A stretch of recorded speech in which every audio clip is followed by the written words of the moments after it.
In the wide, patient work of sky surveys, the first encounter with a new object begins as a faint point that refuses to stay still. A field of stars holds its pattern from one night to the next, but a small body closer to the sun shifts slightly against that fixed backdrop. The discovery circumstances unfold in layers that start with the largest setting. A telescope watches a planned region of the sky, returning images at regular intervals, and software compares those images to find anything that changes. Most changes are familiar and are quickly filtered away. Some are artifacts from the detector. Some are cosmic rays striking the sensor. Some are satellites that leave brief streaks, and some are known asteroids whose paths are already catalogued. The remaining candidates are checked again because a discovery claim begins with repetition. A genuine moving object shows a consistent displacement that matches the time gap between exposures, and it appears as a point or a small blur whose shape fits the optics and the atmosphere at that moment. When the candidate persists across several images, it earns a deeper look. The initial measurements are built from astrometry, the practice of mapping positions on the sky with reference to known stars. Each image contains many stars whose catalogued coordinates are already established. The telescope image is not a perfect grid, so the transformation between pixel coordinates and sky coordinates must be solved each night. Small distortions from the optics, the temperature of the instrument, and the way the detector is mounted all bend the mapping slightly. The solution uses many stars in the field spreading across the frame so that distortions can be modeled. Once the mapping is computed, the moving object's pixel position becomes a right ascension and a declination tied to an exact timestamp. That timestamp matters as much as the position because the object is not simply located, it is located at a moment. Even a timing offset of a small fraction of a second can shift a fast mover enough to matter when the object is nearby. The designation assigned at discovery is a label for a workflow rather than a story. A provisional name like 3i Atlas or a similar survey tag indicates the reporting pipeline and the fact that the orbit is not yet fully secured. At first, the object is only a series of points, with times attached a thin trail of evidence across the celestial sphere. The earliest reports are sent quickly to central clearinghouses, where other observers can verify the detection. Verification does not mean trust alone. It means independent images taken with different instruments under different skies that find the same moving point where the first measurements predict it should be. If another telescope finds it, the object becomes real in the shared network of observers, and the measurement arc begins to lengthen. At this stage, the object's brightness is one of the first practical constraints. Brightness determines how easily it can be followed, and it hints at a few physical possibilities without proving any of them. Brightness may come from reflected sunlight off a solid surface, or from sunlight scattered by dust and gas if the object is active. Early images can look like a clean point or show a slight fuzziness. Fuzziness is not always activity. It can also be poor seeing focus drift or trailing if the exposure is long and the object moves during the exposure. Observers examine the shape of the light distribution and compare it to nearby stars in the same image. If the candidate looks wider than the stars in a consistent way, and that difference persists, across nights it raises the possibility of a coma, a cloud of gas and dust around a nucleus. If it matches the stars, it suggests a bare or quiet body, at least at the sensitivity of those images. The first orbital estimate is not yet the story of an altered trajectory. It is the story of turning a handful of measurements into a preliminary path that allows the object to be recovered. Recovery is the key word because without it, the object can be lost among the stars. A small body can fade quickly as geometry changes, and a weak initial orbit can point observers to the wrong patch of sky. Early orbit determination often uses methods that assume a gravitational path and solve for the best set of orbital elements that match the measurements.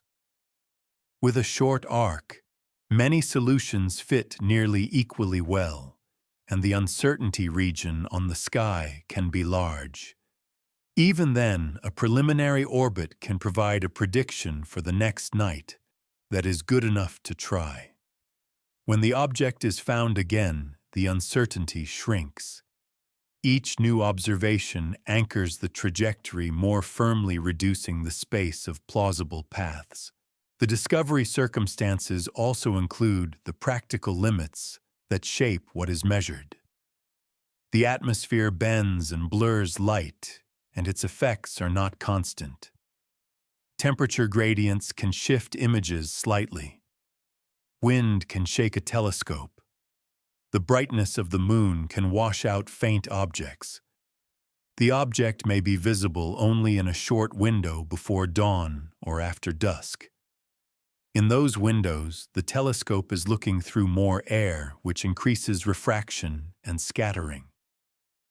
Refraction moves the apparent position of an object, and the correction depends on the object's altitude above the horizon as well as local conditions. Modern pipelines correct for refraction, but the correction is only as good as the inputs. This is why a discovery is not a single measurement, but a chain of measurements across different conditions so that a consistent path can emerge from the noise. As the first days pass, the network response widens. Observatories with larger mirrors can detect the object at fainter magnitudes, extending its track. Different filters can reveal color, and rough color can hint at surface composition or dust properties, though only cautiously. If a spectrum is attempted, it may show gas emission lines, or it may show only a reflected sunlight continuum. In the earliest phase, spectra are often noisy, and the main goal is still positional: keep the object found, keep the arc growing, keep the timing precise. With each report, the orbit is updated and predictions improve. A few days can transform a fragile orbit into a stable one. A few weeks can turn an uncertain curve into a well-determined trajectory. The claim that a trajectory has altered is not yet in the evidence at this outermost stage, but the seeds of that later claim are already present in how the measurements are made. The discovery pipeline assumes certain models, relies on certain star catalogs, and filters out patterns that do not look like genuine motion. A moving object is identified by the regularity of its shift between images, but real objects can behave in ways that complicate that regularity. If the object is active, jets can change its brightness over hours, affecting how its center is measured. If it is very close, its apparent motion can be rapid and curved over a single night. If it is faint and near the detection limit, noise can pull its measured position by small amounts. The initial circumstance is therefore both decisive and delicate. It is decisive because it establishes the object as something that exists and can be tracked. It is delicate because the earliest points will remain part of the orbit fit, and any small bias in them can echo forward into later interpretations. The outer setting remains simple: a dark sky, a telescope a pattern of stars, and a faint moving point. The work in this region is to secure the reality of the object and to build a trustworthy record of where it is and when. Before any discussion of puzzling behavior, the discovery stage demands discipline. It demands repeated measurements, careful calibration, and a willingness to treat the first orbit as provisional. In that calm and procedural beginning, the object's path is not yet a mystery. It is a developing line drawn by patient observation, becoming clearer as the nights accumulate. The moving point on the detector becomes a trajectory only after its apparent motion is translated into geometry. The sky presents positions as angles, not distances. Right ascension and declination describe where something lies on the celestial sphere, like latitude and longitude projected onto a dome. Over minutes and hours, the object shifts against the star field, and that shift is the first visible trace of motion. Yet the same apparent shift can come from very different real paths, depending on distance, viewing angle, and the motion of the observer. The observer is not stationary. Earth rotates, carrying the telescope in a circle each day. Earth also travels around the sun, changing the line of sight over days and weeks. A measured position is therefore a vector from a moving platform toward a target, and orbit building is the process of inferring the target's motion in space from a sequence of these time-tagged vectors. The geometry begins with the simplest conversion. Each astrometric measurement provides a direction in space at an exact time. If the direction is written as a unit vector, it points from Earth toward the object. With several such directions on different times, the object must lie somewhere along each line, but the distance along the line is unknown. The problem is under-constrained at first.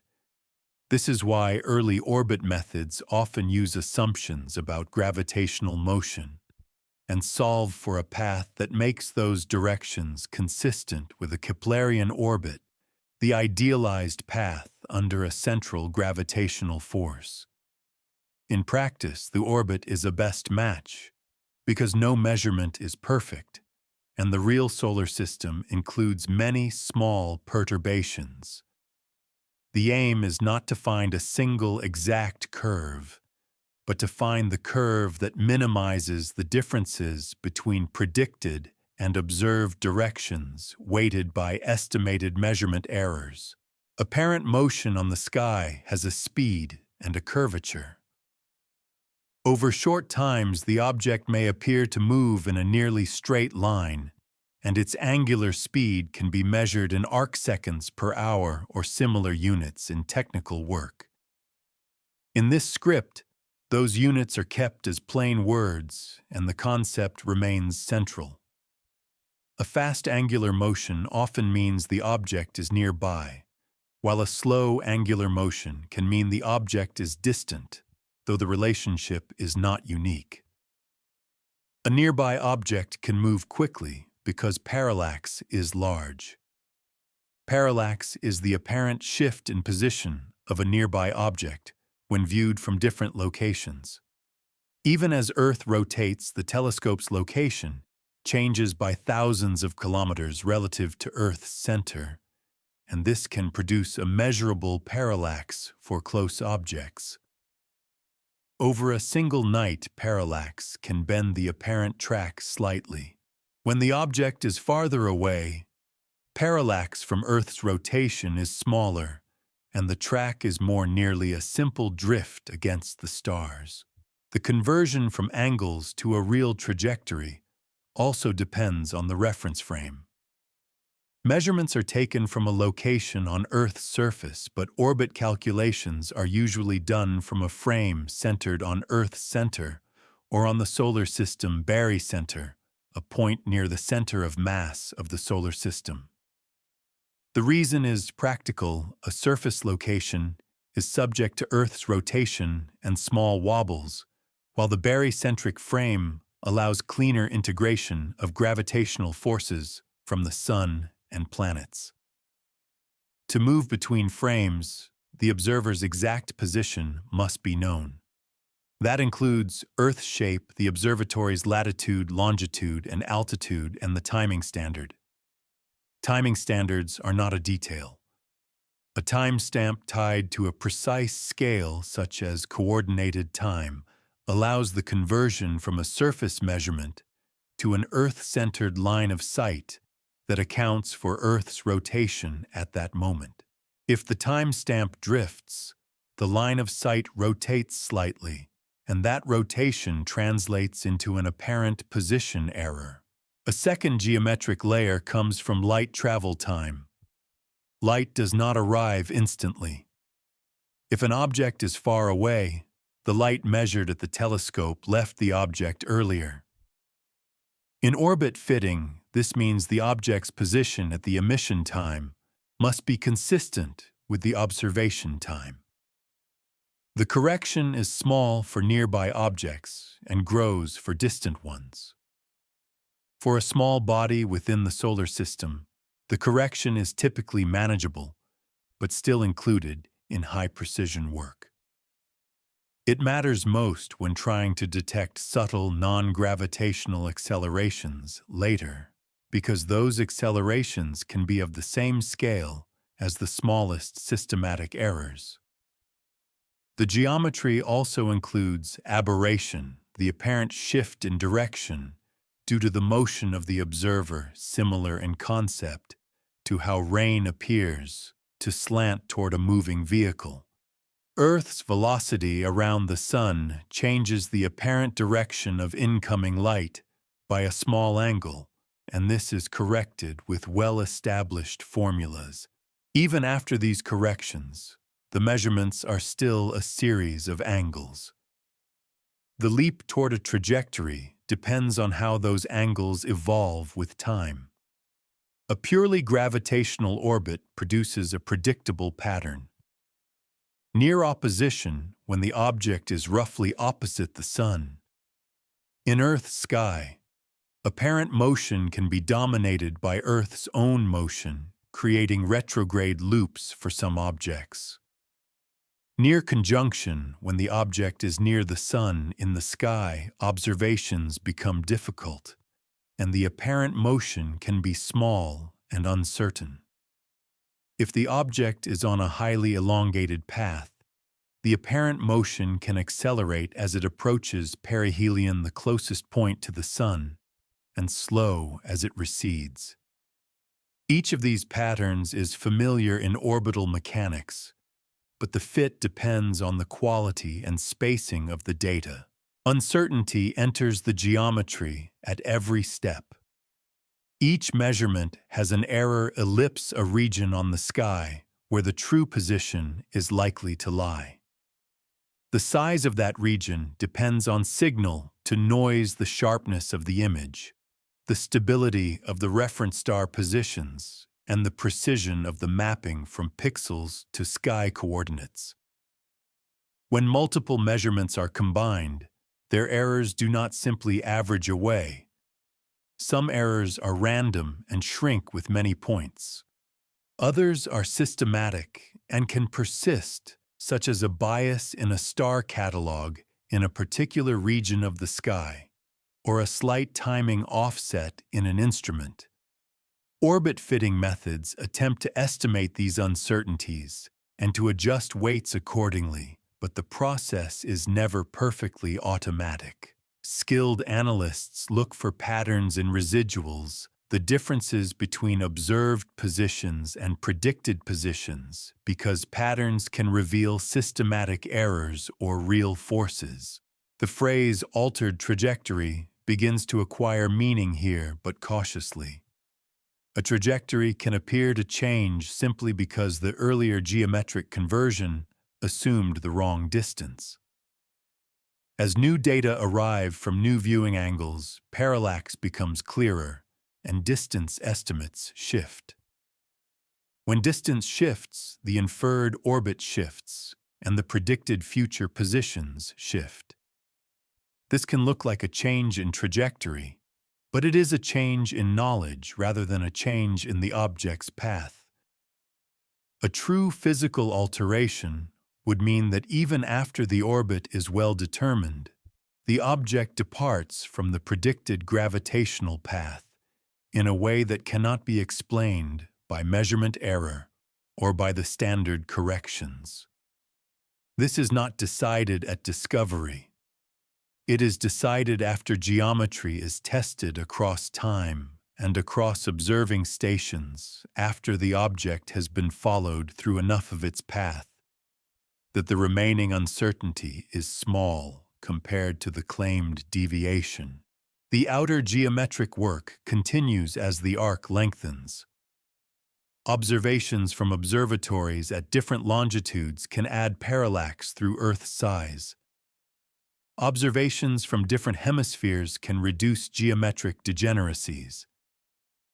As the object moves along its apparent track, it samples different star fields, and this reduces the risk that a single region of catalog bias drives the result.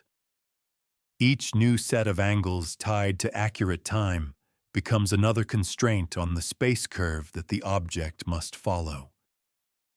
In this steady accumulation, the sky geometry shifts from a simple motion against stars into a structured inference problem, where every correction is known, every assumption is noted, and the remaining differences are tracked. Only after this careful translation from apparent motion to real trajectory can any later claim about unexplained behavior be measured against something solid. With a growing set of time-tagged sky positions, the next outer layer is the initial orbit fit the step, where scattered points are turned into a coherent path that can be projected forward. The phrase best fit sounds simple, but it carries a disciplined meaning. It does not claim the orbit is true in an absolute sense. It claims that among the family of possible orbits consistent with the physics assumed in the model, one set of parameters produces the smallest overall mismatch between what is observed and what the model predicts, given the estimated errors of the observations. In practice, the model at this stage is usually gravity-dominated with the Sun as the primary attractor and the planets as additional perturbing masses. The measurements are lines of sight from a moving Earth, and the unknowns include the object's position and velocity at a chosen reference time. From those unknowns, the orbit can be expressed in familiar elements that describe its size, shape, and orientation. The important point in this region is that the elements are not a direct measurement. They are a compact description of the state that best accounts for the observations so far. The first orbit fit begins under constraint because a short observation arc cannot uniquely determine distance. 2 nights of data can show motion, but many 3-dimensional paths can produce the same angular drift. Even with 3 nights, the problem may remain weak if the viewing geometry does not change much. The orbit fitting process therefore leans on the structure of gravitational motion. A body under the Sun's gravity follows a conic section, and for most small bodies, the path is an ellipse or a very long ellipse that appears almost parabolic over a limited arc. The fitting algorithm searches for the parameters that make the predicted sky positions match the measured ones. It does so by iterating because the relationship between orbital parameters and observed angles is nonlinear. A small change in distance can produce a large change in predicted parallax. A small change in velocity can change where the object will be by the next night. The algorithm adjusts parameters, computes predicted positions, compares them to observations, and adjusts again until the remaining differences are minimized in a defined way. Those remaining differences are the residuals, and they become the language of uncertainty. A good fit does not mean residuals vanish. It means residuals are consistent with the expected measurement noise and do not show a systematic pattern. Each observation is weighted. A high-quality astrometric point from a stable instrument under good seeing is given more influence than a marginal point near the detection limit or taken through thick atmosphere. Weighting is not a moral judgment. It is a practical way to avoid letting low-quality data pull the solution away from what the best data indicate. Yet even the best data can carry hidden biases, and this is why orbit determination is never only a numerical exercise. It is a continuous audit of inputs, assumptions, and outputs. Uncertainty is described with more than one number. The fitted orbit has a covariance, a mathematical object, that encodes how uncertain each parameter is and how uncertainties in different parameters are linked. Distance and velocity, for example, can trade off in early solutions. A slightly larger distance can be compensated by a slightly different velocity to keep the predicted angles similar over a short arc. This produces elongated uncertainty regions in parameter space. When that covariance is propagated forward in time, it becomes an uncertainty region on the sky where the object is expected to be on a future date. Observers use that region to plan recoveries. If the region is wide, a recovery can fail, even if the object is present, simply because the search area is too large for available telescope time or the object is too faint. This is why early orbit fitting is focused on practical predictability rather than final precision. The task is to keep the object in hand night after night until the uncertainty collapses. A key distinction emerges here between uncertainty and error. Uncertainty is the stated range in which the true value may lie based on known noise sources and model assumptions. Error is the difference between a reported value and the true value, which is usually unknown. A fit can report small uncertainties and still be wrong if it underestimates a systematic bias. This can happen if timing is slightly off, if the star catalog used for reference has a local distortion, or if the object's measured center is shifted by an asymmetric light distribution. In early stages, especially for faint objects, the centroid of the light can be pulled by noise. If the object has a weak tail or coma, the brightest pixel region may not coincide with the nucleus. Measuring the center then becomes sensitive to the chosen algorithm and to the seeing. Small biases of this kind can align over multiple images from the same instrument, producing residuals that look smaller than they should because the errors are correlated. Correlated errors are dangerous because they mimic precision. They can tighten the fit while shifting it. The orbit fit also depends on the time span of the observations, not just the number of points. Many points taken in a single night provide a good measure of instantaneous angular motion, but they do not greatly improve knowledge of curvature over days. Curvature is what reveals acceleration and therefore distance and orbital shape. As the arc lengthens over nights and weeks, the object's path across the sky begins to curve in a way that cannot be matched by the wrong family of orbits. Parallax changes as Earth moves, and this change provides a baseline that breaks degeneracies. The orbit solution then becomes less a flexible guess and more a constrained description. The uncertainty shrinks not smoothly, but in steps as new geometry enters the dataset. A well-placed observation at a time of rapid geometric change can reduce uncertainty far more than many observations taken under nearly identical conditions. During the initial fit, analysts often compute alternative solutions that are still consistent with the data within uncertainties. This is not indecision.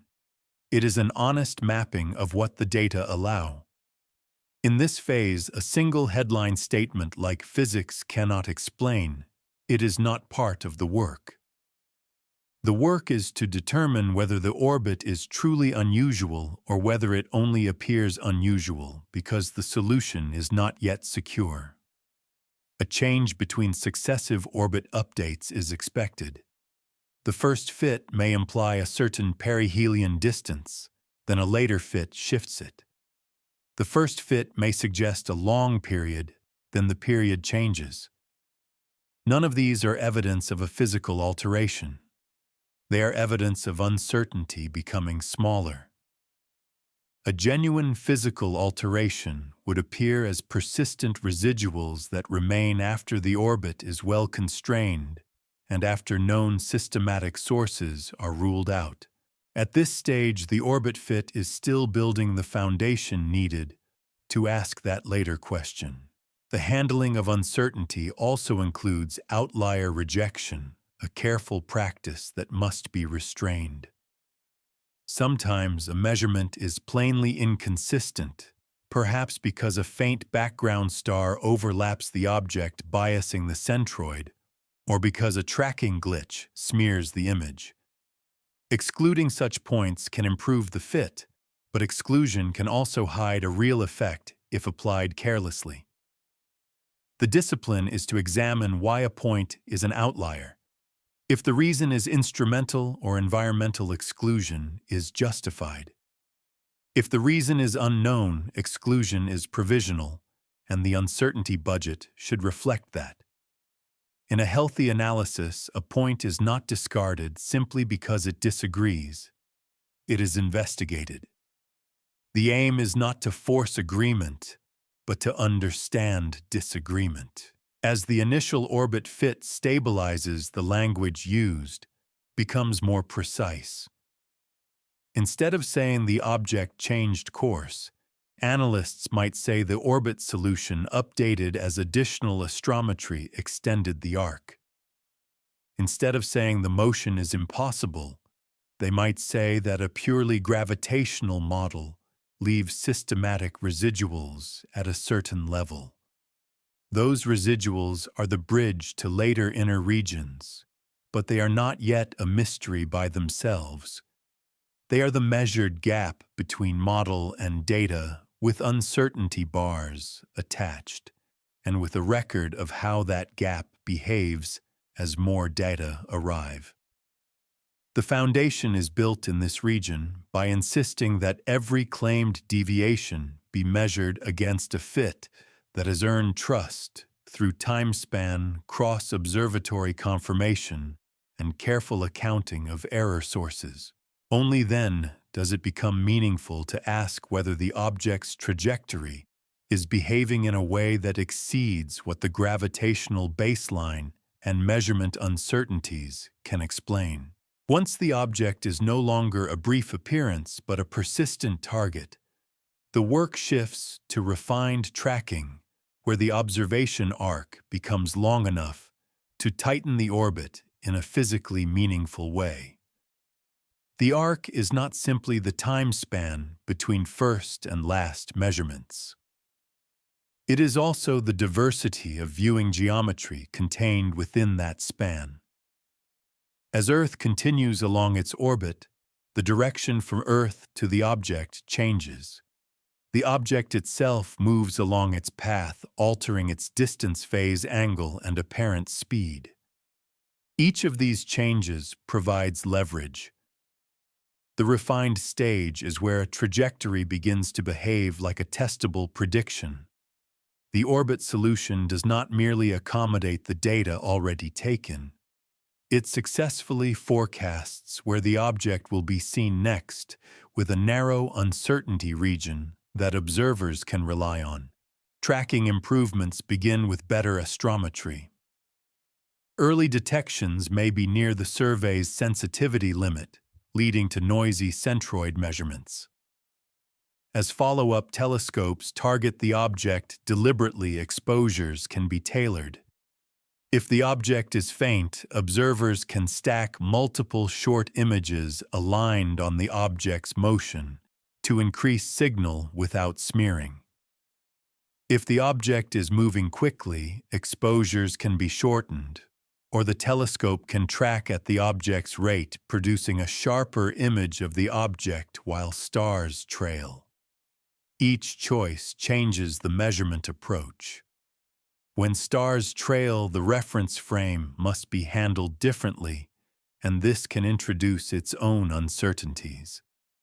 When the object is allowed to trail while stars remain points, the object's position must be defined in a consistent way along the trail.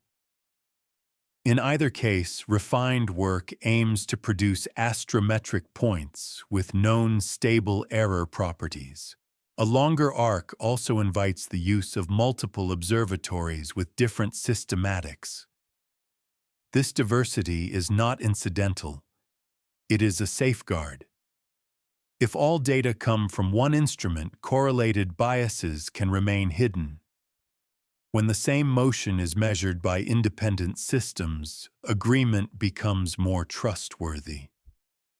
Observations from different latitudes and longitudes provide parallax and reduce degeneracies in distance. Observations taken in different filters can test whether the object's measured center shifts with wavelength, which could indicate coma asymmetry or dust effects. If an object's light distribution changes over time, the measured centroid can drift, even if the nucleus follows a predictable path. Tracking programs therefore monitor not only position, but also morphology and brightness, because these provide clues to whether the astrometry traces the nucleus or a changing cloud around it. As the arc lengthens, the orbit fit transitions from a regime of many plausible solutions to a narrower family. This transition is visible in the predicted positions. Early on, predictions can diverge quickly over days. Later predictions remain close even when the data are extended by a night or two. The residuals become more informative as well.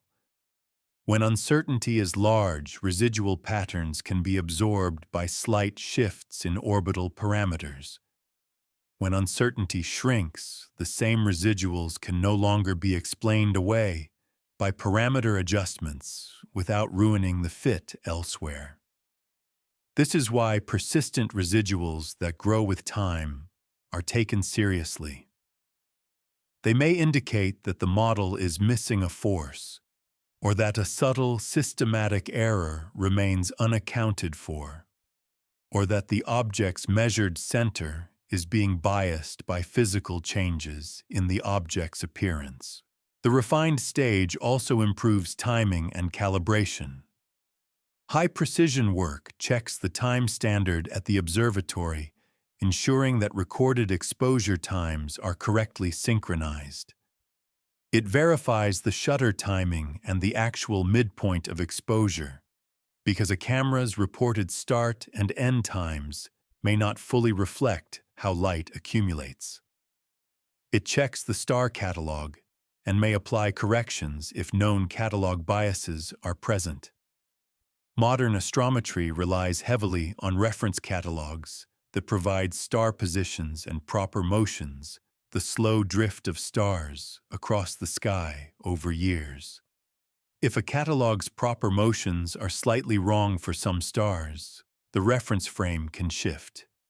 In the refined phase, analysts may restrict reference stars to those with well-determined motions and may test the solution with different subsets of stars to see if results change. Stability under such tests increases confidence that the orbit is real and not an artifact of the reference grid. A longer arc allows the orbit to be integrated with more complete gravitational models as well. While early fits may approximate planetary perturbations, later fits often include precise ephemerids for planets and may include relativistic corrections that slightly adjust the path of light and the motion under gravity near the Sun.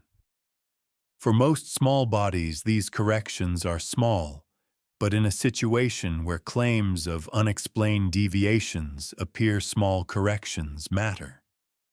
They matter because the magnitude of many non-gravitational accelerations is small, and the line between a real anomaly and a modeling omission can be narrow. The refined phase is therefore a phase of model completeness. Analysts ensure that the baseline gravitational model is as accurate as practical before attributing residuals to new physics or unusual forces. Within this growing precision, the language of trajectory alteration becomes more concrete. A trajectory in this context is not a visible line in space. It is the set of predicted positions at future times given an assumed model.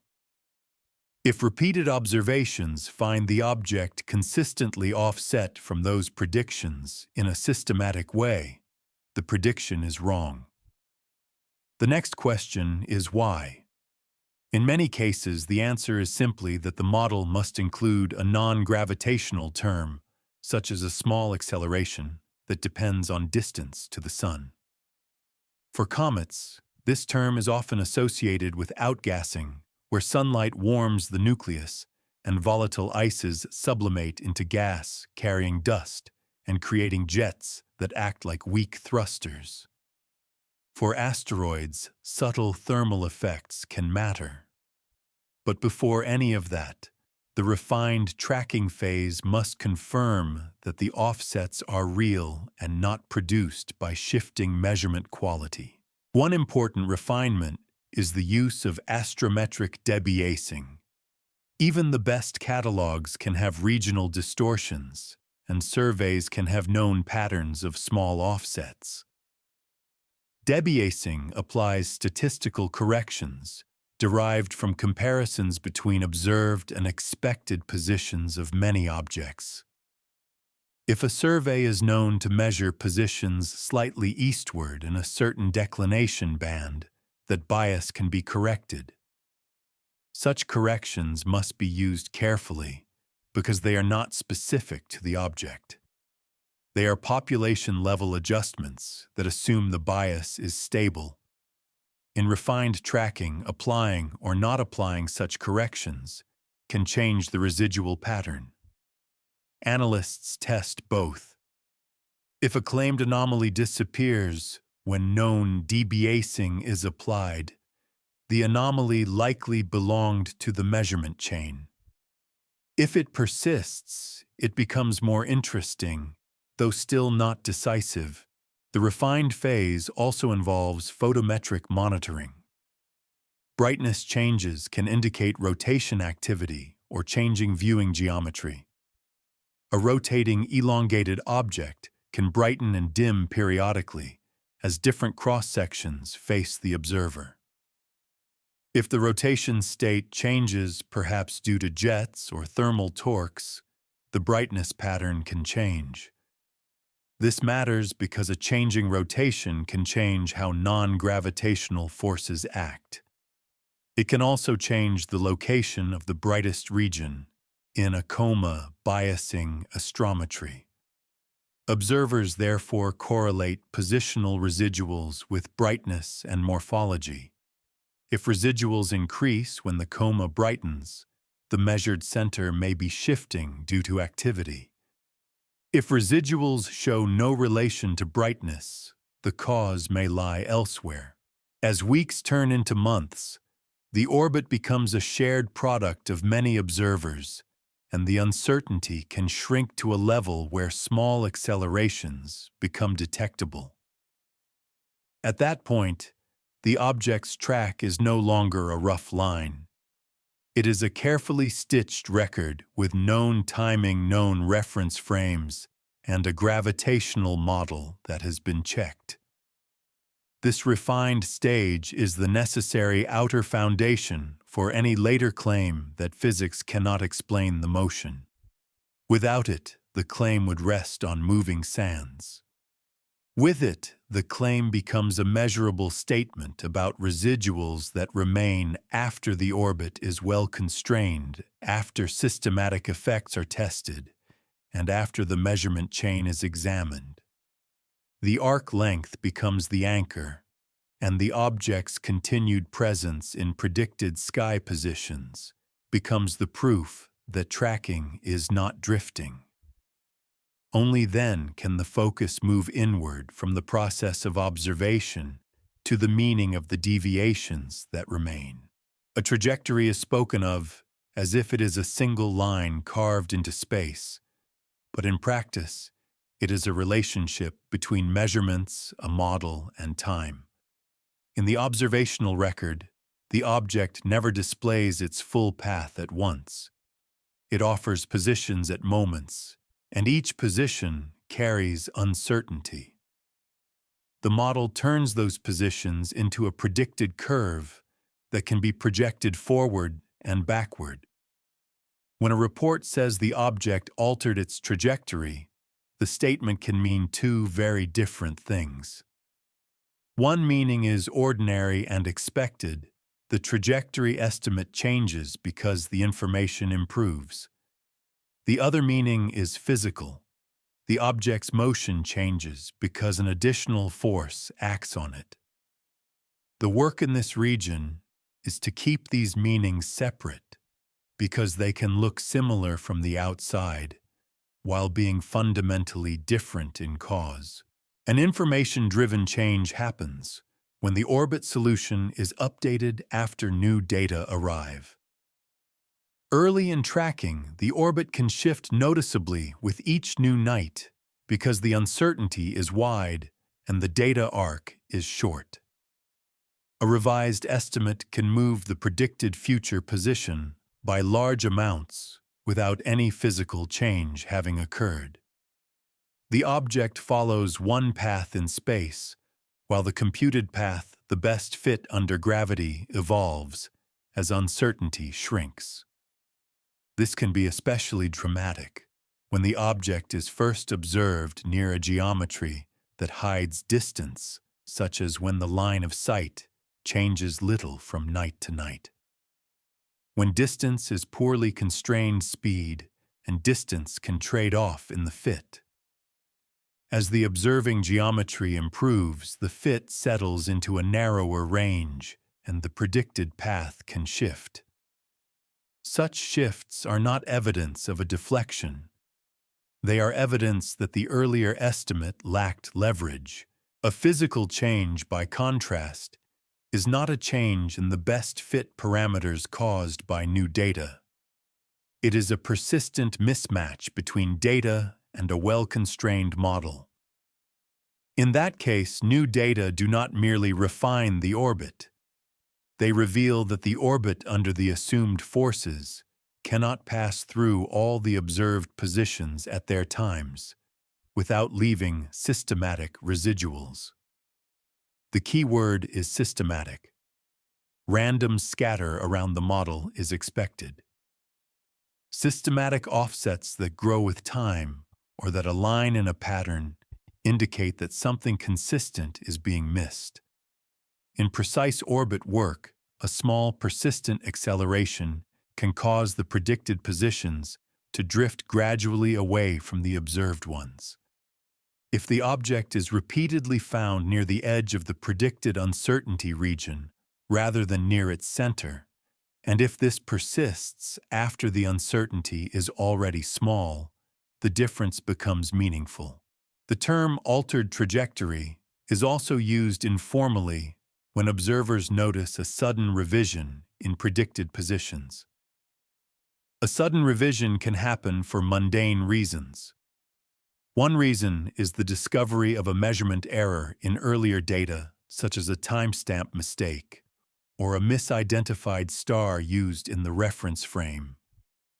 Another reason is that an early observation is later recognized as belonging to a different object, a false linkage that pulls the orbit toward the wrong solution. When that linkage is removed, the orbit can jump.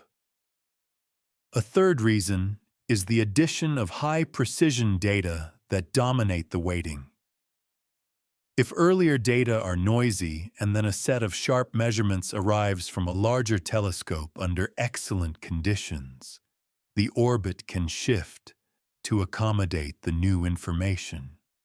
The shift is not a physical turning.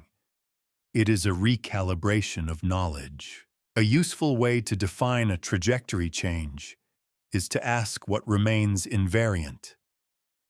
In gravitational motion, the state of the object at a given time, its position and velocity determines its future under the chosen force model.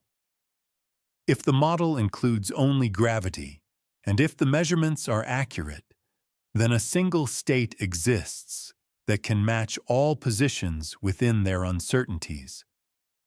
If no such state exists, something must be added or corrected.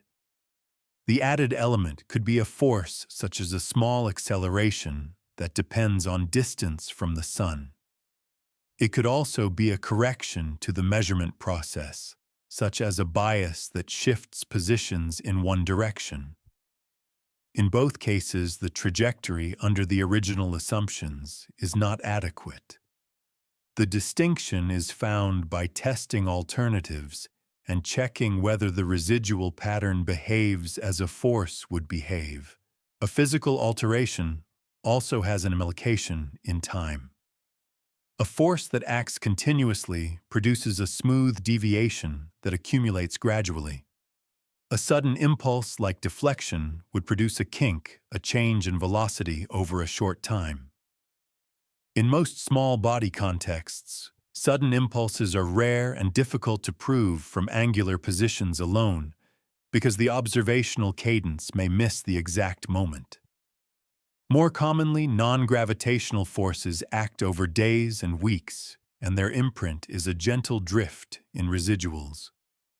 The change is not that the object abruptly turns. The change is that the gravitational prediction slowly falls behind or runs ahead. The word altered can mislead if it suggests a dramatic deviation. The actual evidence usually appears as a small, persistent offset that becomes visible only because measurement precision and arc length are sufficient. The interpretation is further complicated by the way astrometry measures a light distribution rather than a solid surface. If the object develops a coma or a tail, the brightest region can shift relative to the nucleus. If the coma brightens on one side due to sunward jets, the centroid can move slightly. This produces a false trajectory change because the measured positions trace the shifting center of light rather than the center of mass. The effect can mimic a non-gravitational acceleration, especially if the asymmetry is tied to the sun direction and repeats as the object rotates. Distinguishing this from a real force requires careful comparison with imaging that resolves the coma structure and with techniques that attempt to locate the nucleus within the coma. The point in this region is that a trajectory is inferred from positions, and positions can be biased by appearance. The phrase physics cannot explain it often appears when the public hears that a gravitational fit does not match the data. Within careful analysis, the statement is usually narrower. It might mean that a gravity-only model leaves residuals larger than expected. It might mean that the standard comet non-gravitational model, often tuned for typical outgassing behavior, does not capture the residual pattern. It might mean that the direction of the inferred acceleration is unusual relative to the sunline. each of these is different. None of them immediately implies a violation of physical law. They imply that the current model set is incomplete, or that assumptions about the object's behavior are not yet adequate. Physics includes many small forces that are well understood, but difficult to quantify for a specific object without additional observations. To decide whether an apparent alteration is informational or physical, analysts perform consistency checks that remain within this outer interpretive layer. They refit the orbit with different subsets of data to see whether the deviation depends on a particular telescope or a particular time window. They examine residuals as a function of sky position to see whether catalog biases might be present.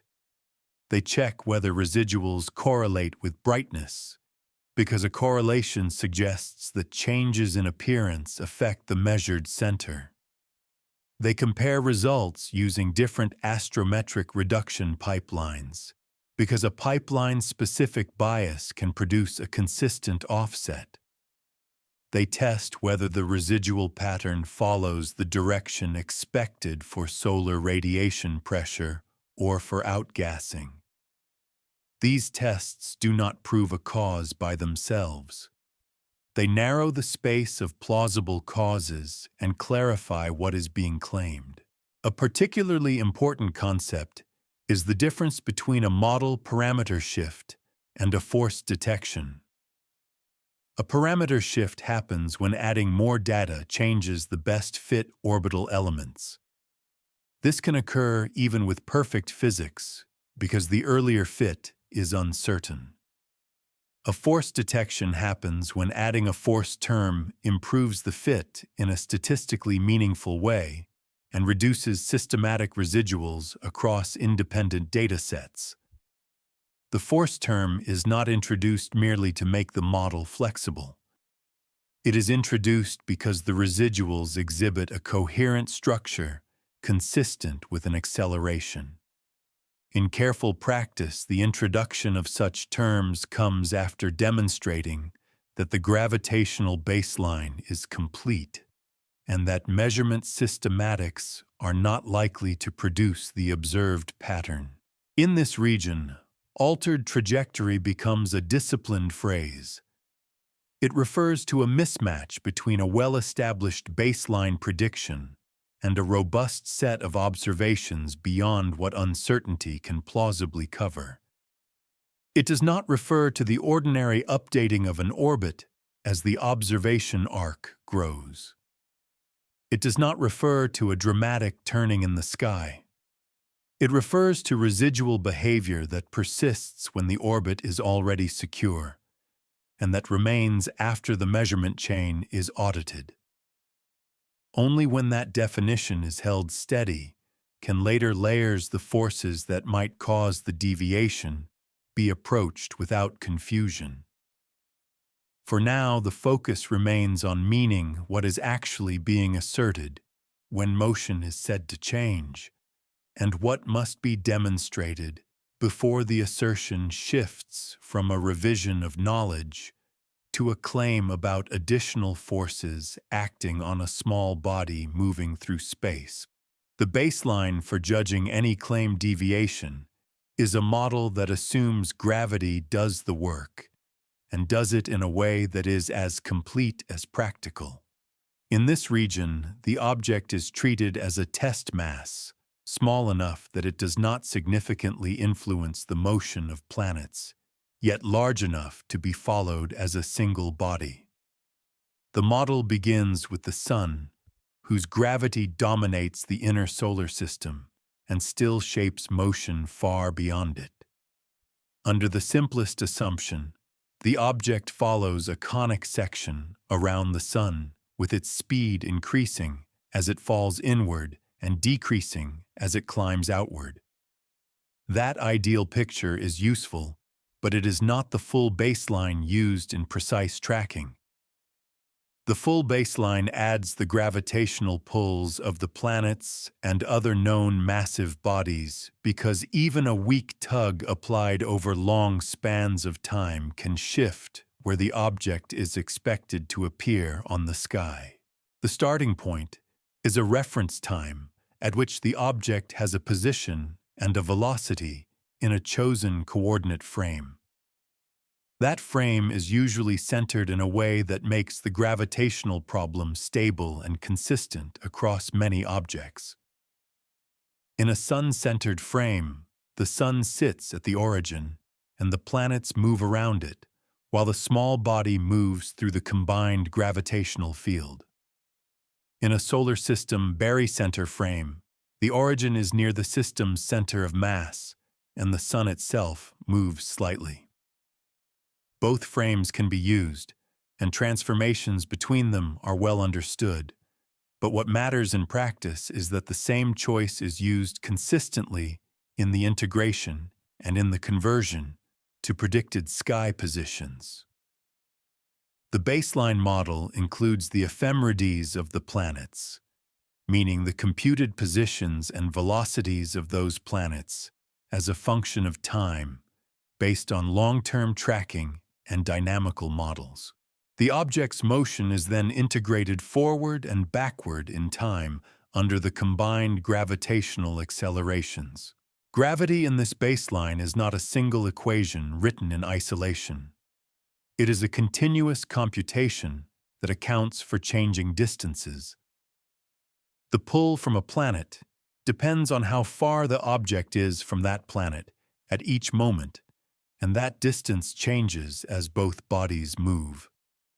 For an object that remains far from the planets, the planetary terms act as gentle background perturbations.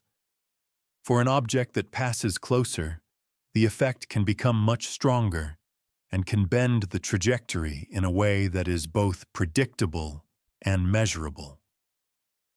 The baseline, therefore, includes close approach, screening and assessment of whether the path brings the object near any major body, because close approaches can dominate the later orbital evolution and can also produce apparent anomalies if a close approach is missed or mischaracterized.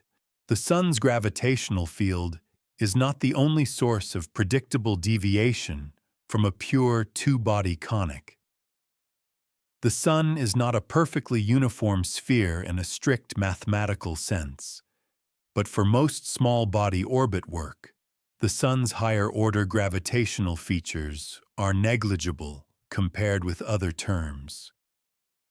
What is often more relevant is that light does not travel through a static Euclidean space in the vicinity of the sun. The path of light is slightly bent, and the timing of light travel is slightly altered by the curvature of space-time associated with massive bodies.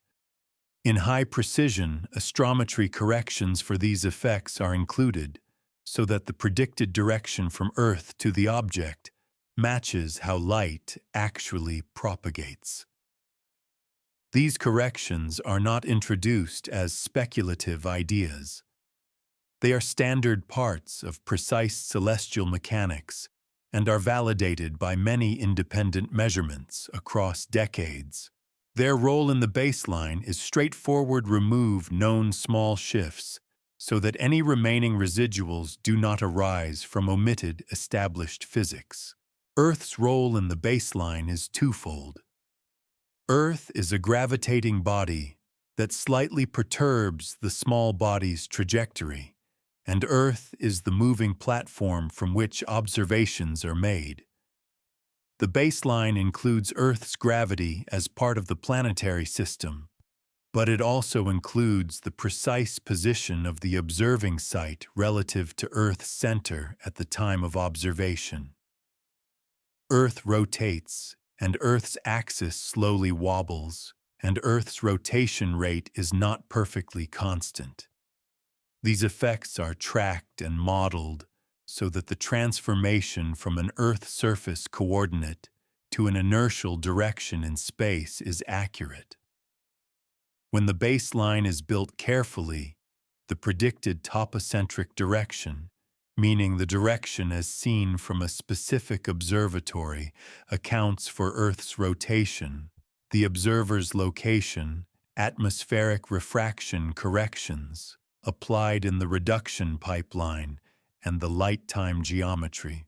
The aim is that the gravitational model yields not only a path in space, but a prediction for where the object should appear in the sky images at given times. The baseline model also depends on what is assumed about the object itself. In the gravitational-only baseline, the object is treated as if its center of mass follows the computed path. This is an assumption about dynamics, not about appearance. It does not assume the object is spherical, reflective, active, or inactive. It assumes only that no significant forces other than gravity are acting, and that the observations trace the object's position consistently. This is why the earlier regions emphasize measurement chain audits. If the observed position traces a shifting center of light rather than the center of mass, the gravitational baseline can appear wrong, even when the dynamics are purely gravitational. The baseline therefore gains strength when imaging shows a point-like appearance or when astrometric methods are used that track the nucleus position as reliably as possible. To compute the baseline trajectory, the integration must step through time in small increments. At each step, the gravitational accelerations from the Sun and planets are evaluated based on current positions. The result is a new velocity and a new position. Over the full time span of interest, this produces an integrated orbit that can be compared to observations. The comparison is not done in the space coordinates directly because observations are angular. Instead, the integrated position of the object is combined with the integrated position of Earth and the line of sight vector. From observer to object is computed for each observation time, including the light time correction that aligns the object's state to the emission time rather than the reception time.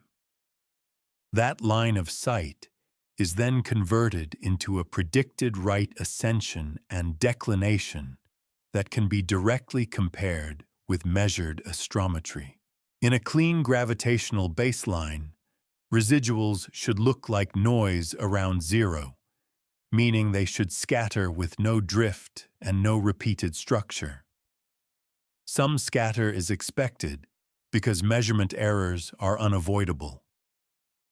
The size of that scatter should match what is known about the instruments and reduction quality. When residuals exceed those expectations, the baseline is challenged. Before moving inward to consider additional forces, the baseline is stress-tested. Analysts may change the set of planetary ephemerides used or confirm that the chosen ephemerides are appropriate for the time span and precision needed. They may test whether including additional bodies, such as the largest asteroids, changes the predicted positions at a meaningful level. For most cases, the largest corrections come from the major planets. But in sensitive situations, small contributions can matter, especially if the object passes through regions where the gravitational environment is subtly complex. Another stress test concerns the reference frame. A baseline in one frame must produce the same predicted sky positions as a baseline in another frame after correct transformations. If a discrepancy arises, it indicates an implementation problem rather than new physics.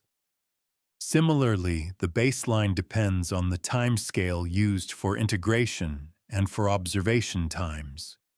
If timestamps are interpreted in a scale that is offset from the scale used in ephemerides, small drifts can appear.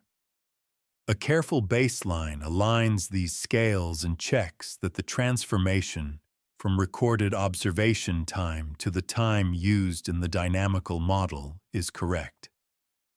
This work is quiet and technical, but it is essential because an unexplained residual can be manufactured by a misalignment between time standards or by a subtle error in the observer location transformation.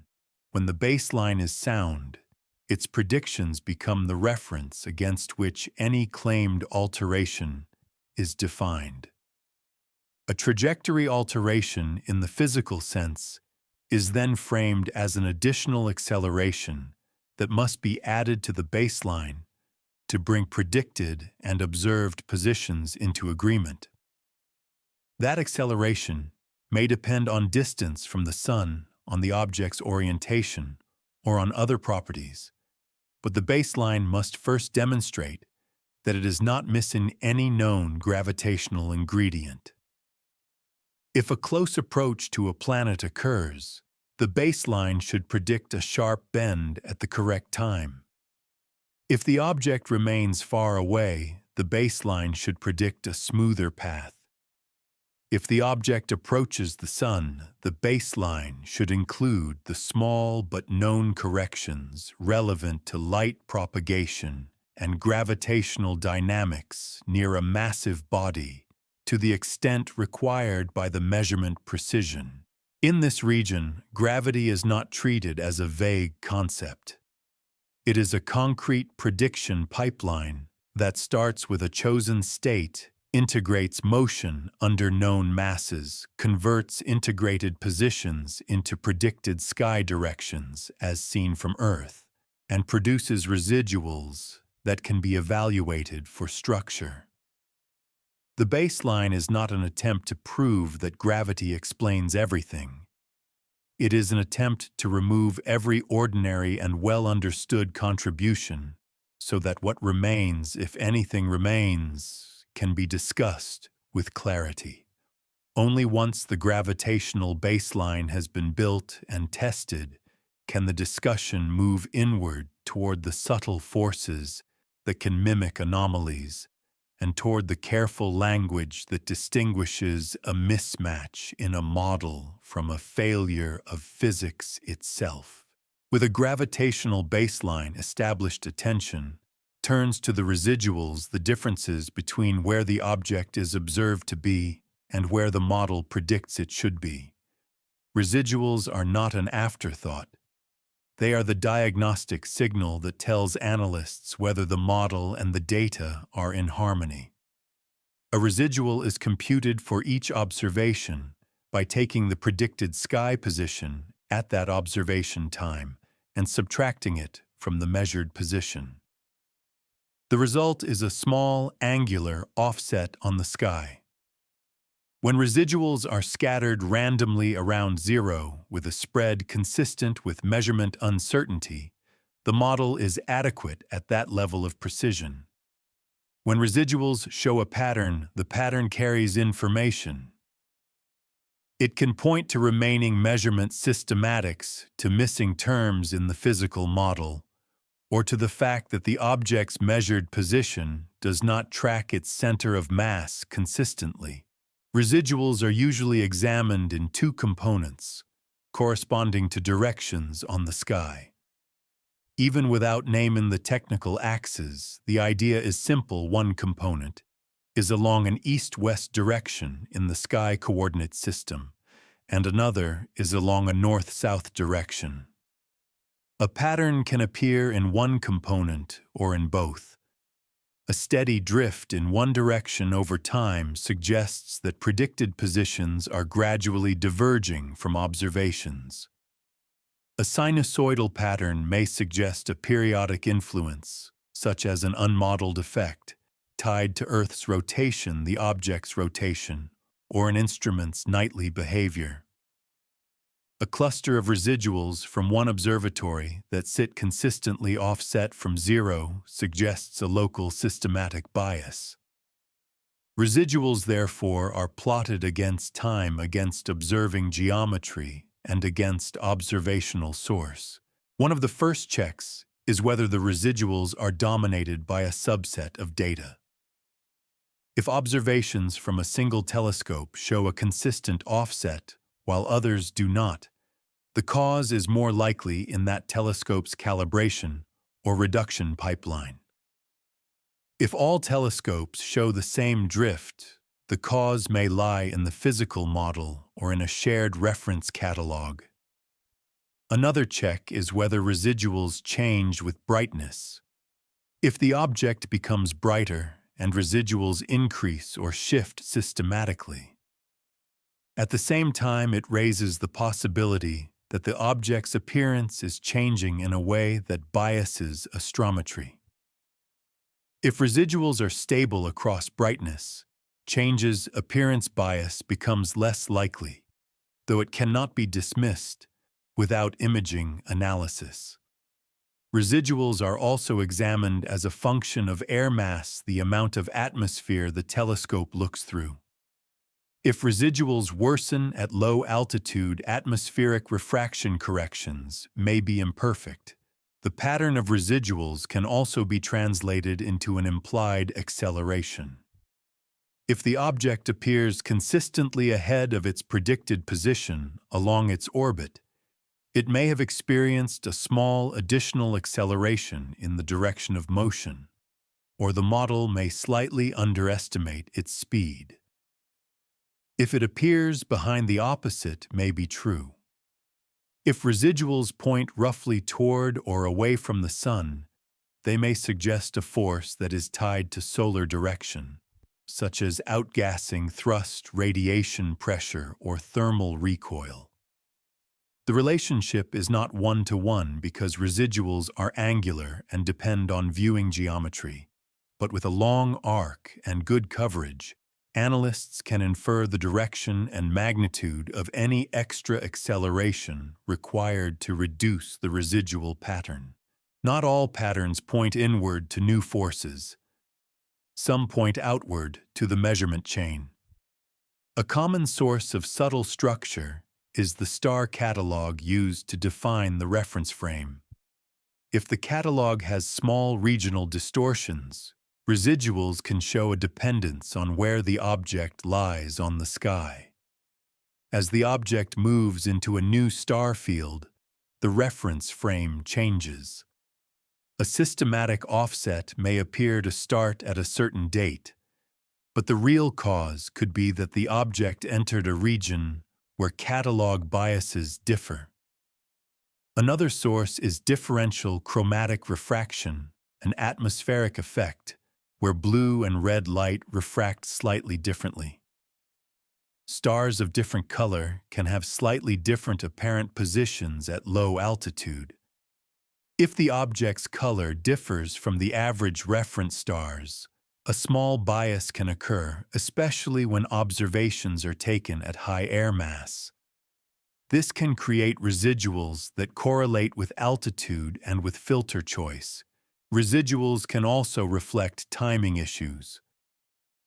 If an observatory's timestamps are slightly offset, the predicted position for the recorded time will differ from the object's actual position at the true time, producing a systematic residual.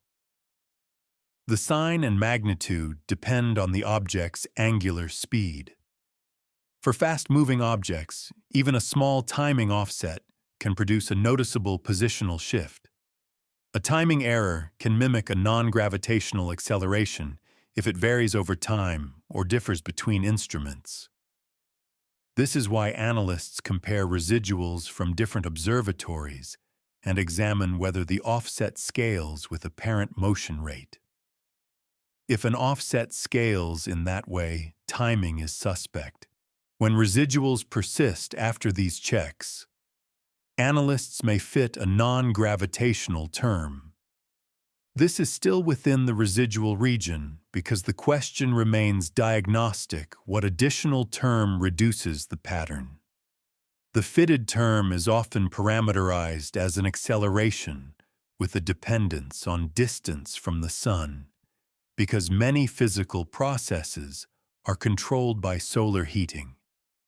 The act of fitting such a term does not prove the physical cause. It tests whether the residuals behave like the imprint of a continuous acceleration.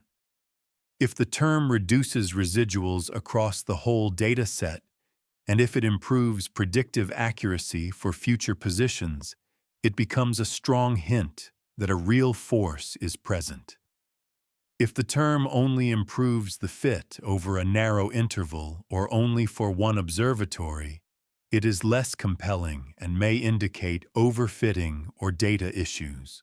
The phrase "physics cannot explain it" sometimes arises when residuals remain even after a standard non-gravitational term is added. This can happen for several reasons that are still consistent with ordinary physics. The standard parameterization may be too simple for the object's behavior. Outgassing can be directional, episodic, and dependent on rotation. A single smooth distance-dependent term may not capture such complexity. The object may be tumbling, causing thrust direction to change. The object may have multiple active areas that turn on and off.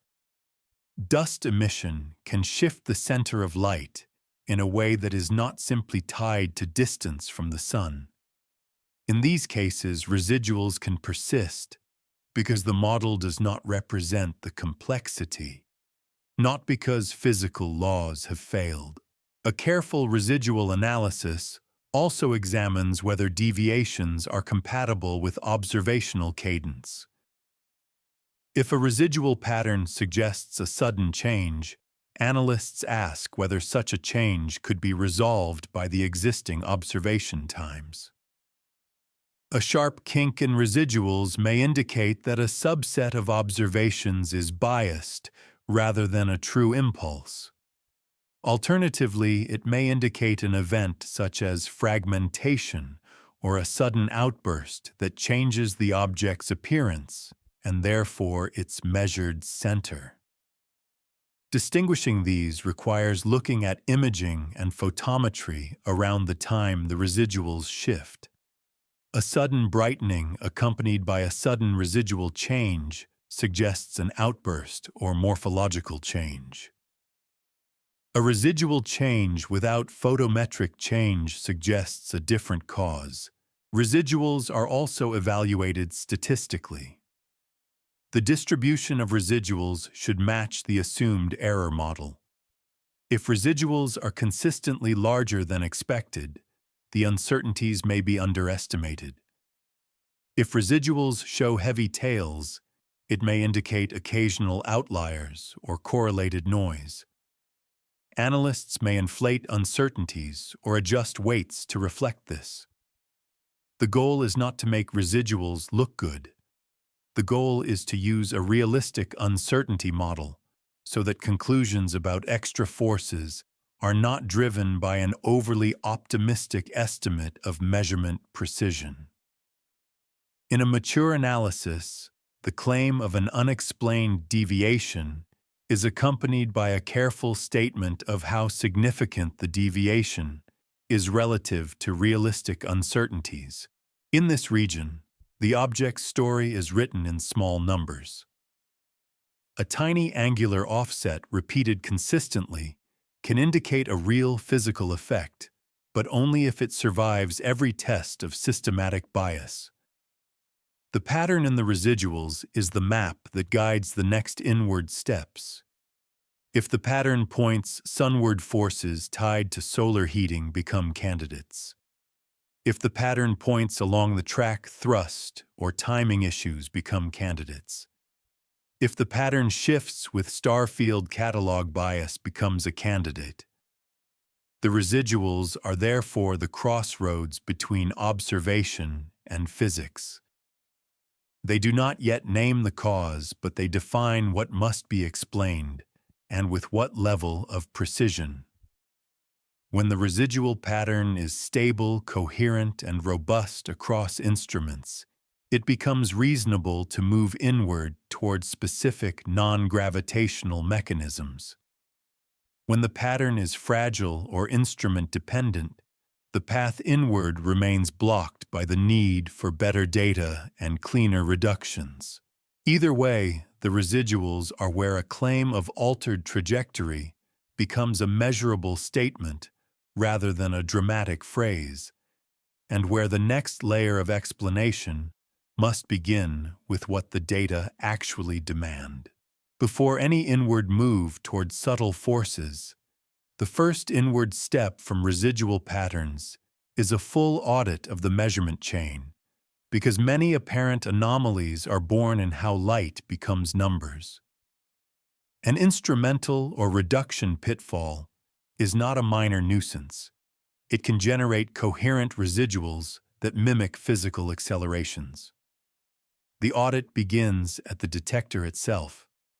A camera records light as electrons in pixels, and each pixel has its own quirks. Some pixels respond slightly differently to the same amount of light. Some have higher noise. Some have defects. Calibration frames are used to correct these issues, but calibration is never perfect. If a flat field correction is slightly off, the measured centroid of a faint object can shift depending on where it falls on the detector. As the object moves across the field night after night, such shifts can produce a pattern that looks like a drift in position, even though the object's true direction has not changed. The next layer is the optical system. Telescopes have distortions that change across the field of view. These distortions are modeled in the astrometric solution, but their exact form can vary with temperature focus and mechanical flexure, as the telescope points to different parts of the sky. If the distortion model is too simple, residuals can become position-dependent within the detector. A moving object observed near the edge of the field may be measured with a slightly different bias than when it is observed near the center. If early observations come from one part of the detector and later observations come from another, the orbit fit can be pulled in a way that produces an apparent anomaly. This is why refined analyses often record not only the sky positions, but also the detector coordinates and observing conditions, allowing patterns to be traced to specific parts of the hardware. Timing is another pitfall with an outsized impact. The reported time of an exposure may refer to the start of the exposure, while the effective time for astrometry is closer to the midpoint, because light accumulates over the whole exposure. If the camera shutter does not open and close instantly, or if the exposure time is not precisely what is recorded, the midpoint can be shifted. In high cadence survey, work timing is usually well controlled, but errors can happen. A timing offset acts like a shift along the direction of motion because the object is assumed to be where it would be at the recorded time. The faster the object's apparent motion, the larger the positional error for a given timing error. This creates a diagnostic signature residuals that scale with angular speed and align with the direction of motion suggest timing problems. If such a signature appears in data from one observatory, but not others, the timing system of that observatory becomes a prime suspect. Atmospheric effects are a major source of subtle bias. Refraction shifts apparent positions toward the zenith, and the correction depends on pressure, temperature, humidity, and the object's altitude. Pipelines often apply standard refraction corrections based on typical conditions, but local weather can vary. More subtle is differential chromatic refraction, where the atmosphere refracts different wavelengths by slightly different amounts. Stars have different colors, and the moving object can have a color that differs from the average. If observations are taken at low altitude, The color-dependent refraction can shift the object's centroid relative to the reference stars in a way that depends on filter and on the object's spectral slope. This shift can be systematic across a night and can repeat on multiple nights if the object is observed at similar altitudes. The pitfall here is that the effect can masquerade as a physical acceleration tied to the sun direction, because the observing geometry relative to the horizon can correlate with the object's position relative to the sun in the sky. Star catalogs and reference frames are another deep source of pitfalls.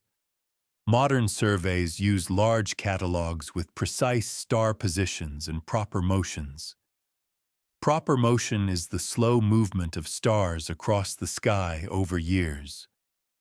If a star's proper motion is slightly wrong, its catalog position at the observation date is slightly wrong.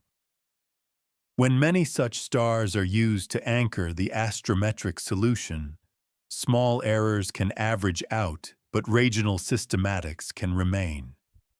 For example, if the catalog has a slight distortion in a patch of sky, then all objects measured against that patch will inherit a bias. As the moving object travels through different star fields, it can pass from one bias regime to another. This produces a step-like change in residuals that can look like a sudden alteration in trajectory. The diagnostic again is dependence on sky region rather than on time alone. Analysts test this by re-reducing the images with different catalogs when possible, or by comparing the object's residual behavior to that of other known objects measured in the same fields. The reduction pipeline itself can introduce assumptions that matter. One common assumption is how to model the point spread function, the shape of a star image on the detector. If the model is symmetric, but the true shape is slightly asymmetric due to tracking wind shake or optical aberrations, centroid estimates can be biased. For faint objects, the bias can be larger because noise interacts with the model fit. Another assumption is how to handle trailing. If the object is trailed, its centroid along the trail can be biased, depending on how the trail is modeled. If the trail is short, it may be treated as a point producing a slight position shift. If it is long, it may be modeled as a line. Different pipelines do this differently. A mismatch in approach between survey data and follow-up data can create systematic differences that appear as residual patterns. Blending with background sources is a pitfall that can be hard to detect. The object can pass near a background star or galaxy. If the object overlaps the background source, the combined light distribution shifts, and the measured centroid is biased. This can happen even when the background source is faint and not obvious in a single image. The result can be an outlier or a cluster of biased points if the object passes through a crowded region over several nights. If those points are not identified and down-weighted, they can pull the orbit solution. In extreme cases, the orbit fit may attempt to accommodate them by introducing a spurious acceleration. Analysts check for this by examining image cutouts around each observation and by cross-matching the object's path with catalogs of background sources. Another subtle pitfall comes from the object itself when it is not a clean point. If it has a coma or a tail, the centroid depends on how the coma is distributed and on how the measurement algorithm defines the center. A sunward jet can brighten one side of the coma, shifting the centroid away from the nucleus. If the jet strength changes with solar heating, the centroid shift can change with heliocentric distance. This can mimic a non-gravitational acceleration, but it is not a change in the center of mass motion. It is a measurement artifact tied to the evolving brightness distribution. Disentangling this requires higher resolution imaging, sometimes with larger telescopes or different observing techniques to locate the nucleus more directly. The audit of pitfalls ends not with a single correction, but with robustness. Analysts ask whether the anomaly persists when they restrict the data to the highest quality subset. They ask whether it persists when they exclude observations taken at high air mass, or when the object is near the edge of the detector, or when the background is crowded. They ask whether different reduction pipelines produce the same residual pattern. They look for the same pattern in independent observatory data. If the anomaly disappears under these tests, it is likely a measurement chain effect. If it persists, and especially if it persists across independent systems, then the path inward toward physical non-gravitational forces becomes justified. In this region, the phrase physics cannot explain it becomes more precise again.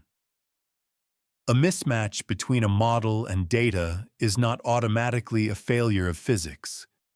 It is often a reminder that measurements are complex and that the translation from photons to coordinates contains many small choices.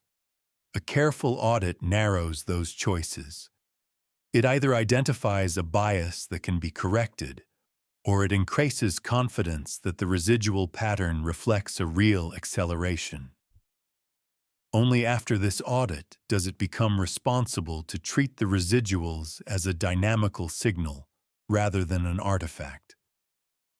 The inward path therefore passes through instruments and pipelines first, because the outermost source of apparent mystery is often the quiet complexity of how the sky is measured. After the measurement chain is audited, the next inward layer considers non-gravitational forces that are already part of standard small body dynamics, beginning with outgassing. Outgassing is the release of gas from volatile material when sunlight warms an object. In cold outer regions, certain ices can remain stable.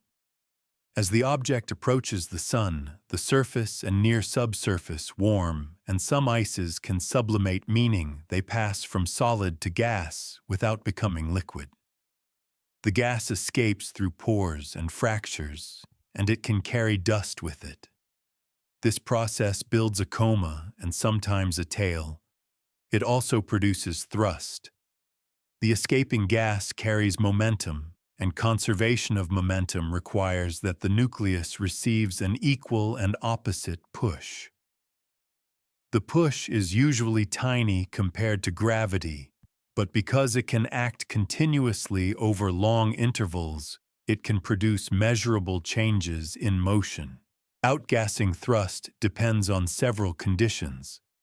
It depends on heliocentric distance, because sunlight intensity increases closer to the sun.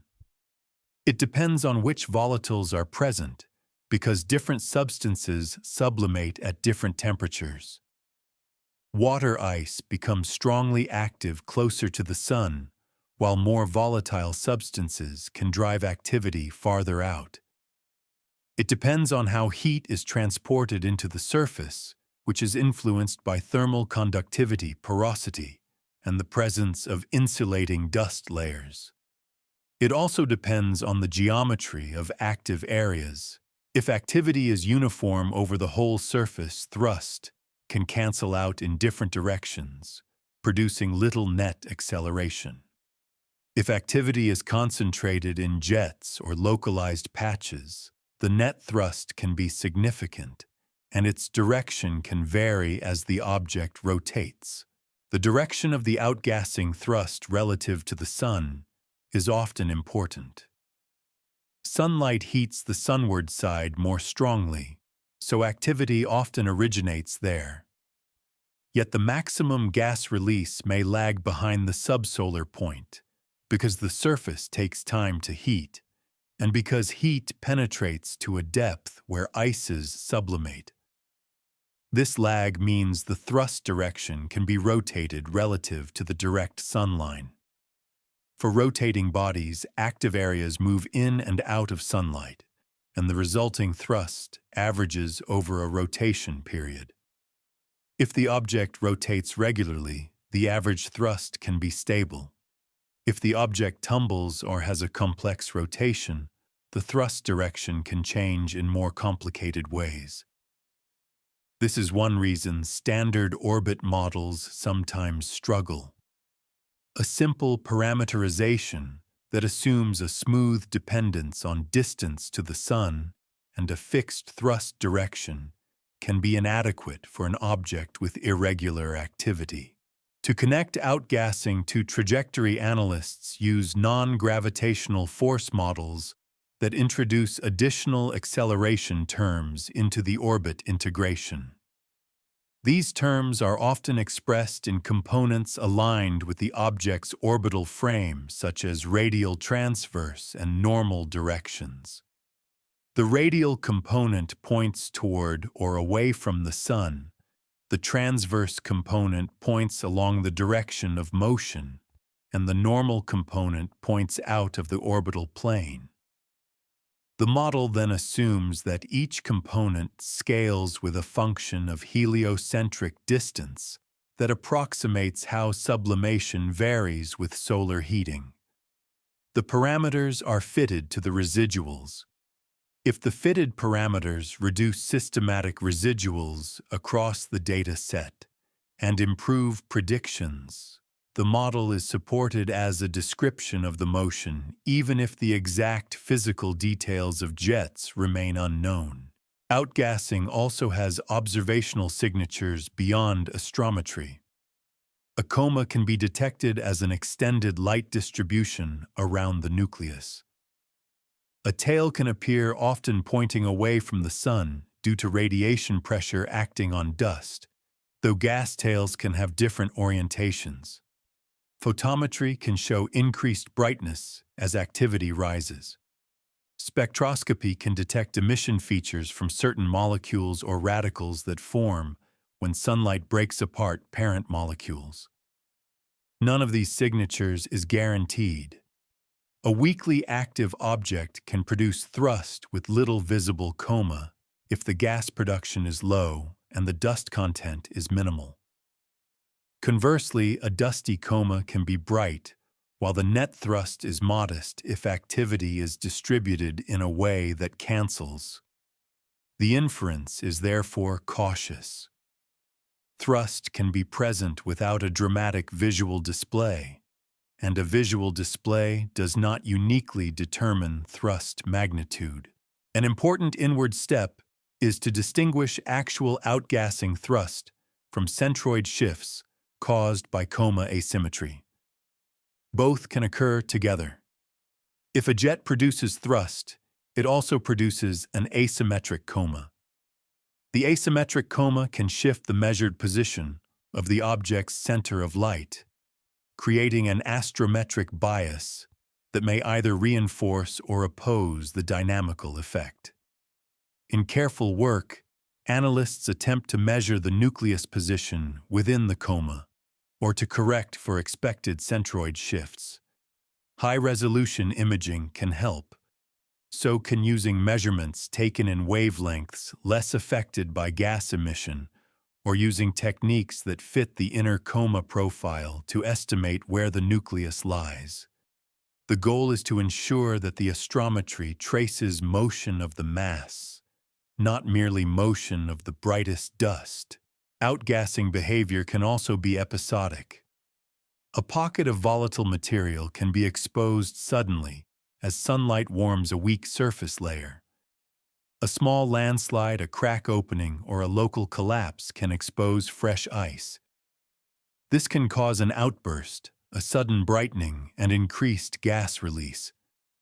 An outburst can change thrust temporarily, producing a deviation that may look like a change in trajectory. If the outburst is short relative to the observation cadence, Its dynamical effect may resemble a small impulse. More often, the effect is spread over days as the exposed material continues to sublimate. The residual pattern may then show a change in slope rather than a sharp kink. Observers look for coincident photometric changes to support this interpretation. But again, detection depends on observing conditions and sensitivity. The physical plausibility of outgassing also depends on the object's origin and history. A long-lived asteroid that has spent many orbits near the Sun may have lost most near-surface volatiles. A newly arrived object from colder regions may retain more volatiles. Yet even in the inner solar system, some bodies can preserve volatile pockets beneath insulating layers, and impacts can expose them. The inference remains based on evidence. A fitted non-gravitational term that resembles outgassing and is accompanied by morphological or photometric signs strengthens the case. A fitted term without such signs remains possible but less certain, and it invites deeper checks of other forces and of measurement biases. When an anomaly is described as unexplainable, outgassing is often the first conventional mechanism considered because it is known to alter trajectories measurably.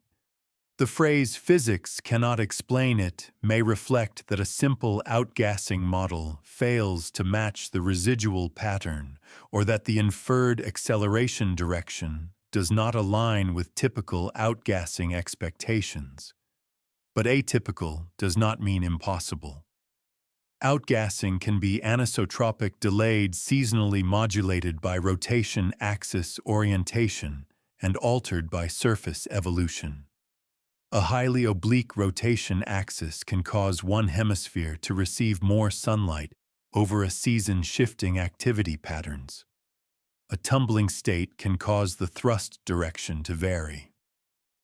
A jet from a localized region can produce a thrust component out of the orbital plane, leading to normal acceleration.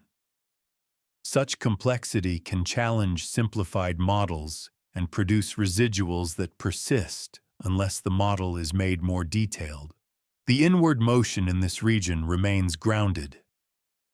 Outgassing is not an exotic idea. It is a process observed across many comets and active asteroids, and it is a known contributor to orbital evolution. The question is not whether outgassing exists as a physical process. The question is whether the specific pattern of residuals in this case is consistent with a realistic outgassing scenario, given the observed appearance and brightness behavior. This requires integrating astrometry with physical observations, and it requires resisting the temptation to treat any mismatch as evidence that laws have failed. Instead, outgassing provides a framework that can be tested, refined, or rejected based on whether it improves predictive accuracy and whether it aligns with what is seen in the object's emitted and reflected light. Moving inward from gas-driven thrust, another class of non-gravitational influence comes from light itself and from the dust that light can push. Sunlight carries momentum. When sunlight is absorbed or reflected by a particle or a surface, momentum is transferred, and a force results. For large bodies, the force is usually negligible compared to gravity. For very small bodies and for dust grains, it can be significant. In orbit analysis, this influence appears in two related ways: direct radiation pressure acting on the object, and radiation pressure acting on dust released from the object, which can then alter the observed appearance and measured position. Both mechanisms can produce apparent or real deviations from a purely gravitational path, and both depend strongly on size, shape, and surface properties. Direct radiation pressure on a compact body is simplest to understand as a steady push away from the sun. The force depends on the cross-sectional area that intercepts sunlight and on how efficiently the object absorbs or reflects that light. The acceleration depends on the force divided by mass. This means that for a given area, a lower mass produces a larger acceleration. Small, low-density objects therefore experience more noticeable radiation pressure acceleration than large, dense ones. If an object is very small, perhaps a meter-scale fragment radiation pressure can be measurable. For kilometer-scale bodies, it is usually tiny.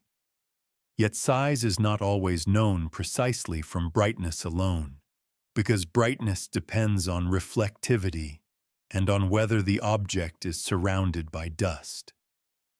A faint object could be small and reflective, or larger and dark or active with dust that increases brightness without increasing mass. This uncertainty complicates the evaluation. Radiation pressure also depends on the distance from the sun. Sunlight intensity decreases with the square of distance. The radiation pressure force follows the same dependence. This makes the effect stronger closer to the sun. If residuals show a pattern that increases as the object approaches, the sun radiation pressure becomes a candidate. But outgassing and thermal recoil also increase with solar heating, so the distance dependence alone does not distinguish them. Direction helps. Radiation pressure acts primarily away from the sun. Outgassing can have a thrust direction offset by rotation and thermal lag. Thermal recoil can act in directions related to spin and surface temperature distribution. Analysts therefore look at the direction of the inferred acceleration relative to the sun and relative to the velocity vector. A key subtlety is that radiation pressure on a solid body acts on the surface, while the object's orientation can change. If the object is elongated and rotates, the projected area facing the sun changes, causing the force to vary. The average over time may still be away from the sun, but the magnitude can fluctuate. For a tumbling object, the fluctuations can be irregular. This could produce residual patterns that are not well captured by a constant coefficient model. In principle, if the rotation state is known from light curve observations, the radiation pressure modulation could be modeled more accurately. In practice, such detailed modeling is difficult unless the data set is rich and the object is bright enough for precise photometry. Radiation pressure acting on dust is often more visible. When an active object releases dust, the dust grains are pushed away from the sun, forming a dust tail. The dust tail shape is controlled by the balance between gravity and radiation pressure on each grain. Small grains are pushed more strongly and form broader, more curved tails. Larger grains are less affected and remain closer to the object's orbit. The dust does not significantly change the nucleus trajectory by itself because the dust separates from the nucleus. However, the presence and distribution of dust can strongly affect astrometry. If the dust is concentrated on one side, the center of light shifts. The object's measured position then reflects a weighted average of nucleus and dust. This can create apparent accelerations in residuals that are not dynamical. The bias can be particularly strong when the nucleus is faint relative to the coma. A small nucleus surrounded by a bright dust cloud can be very difficult to locate precisely. There is also a dynamical coupling through mass loss. When dust and gas leave the nucleus loses mass.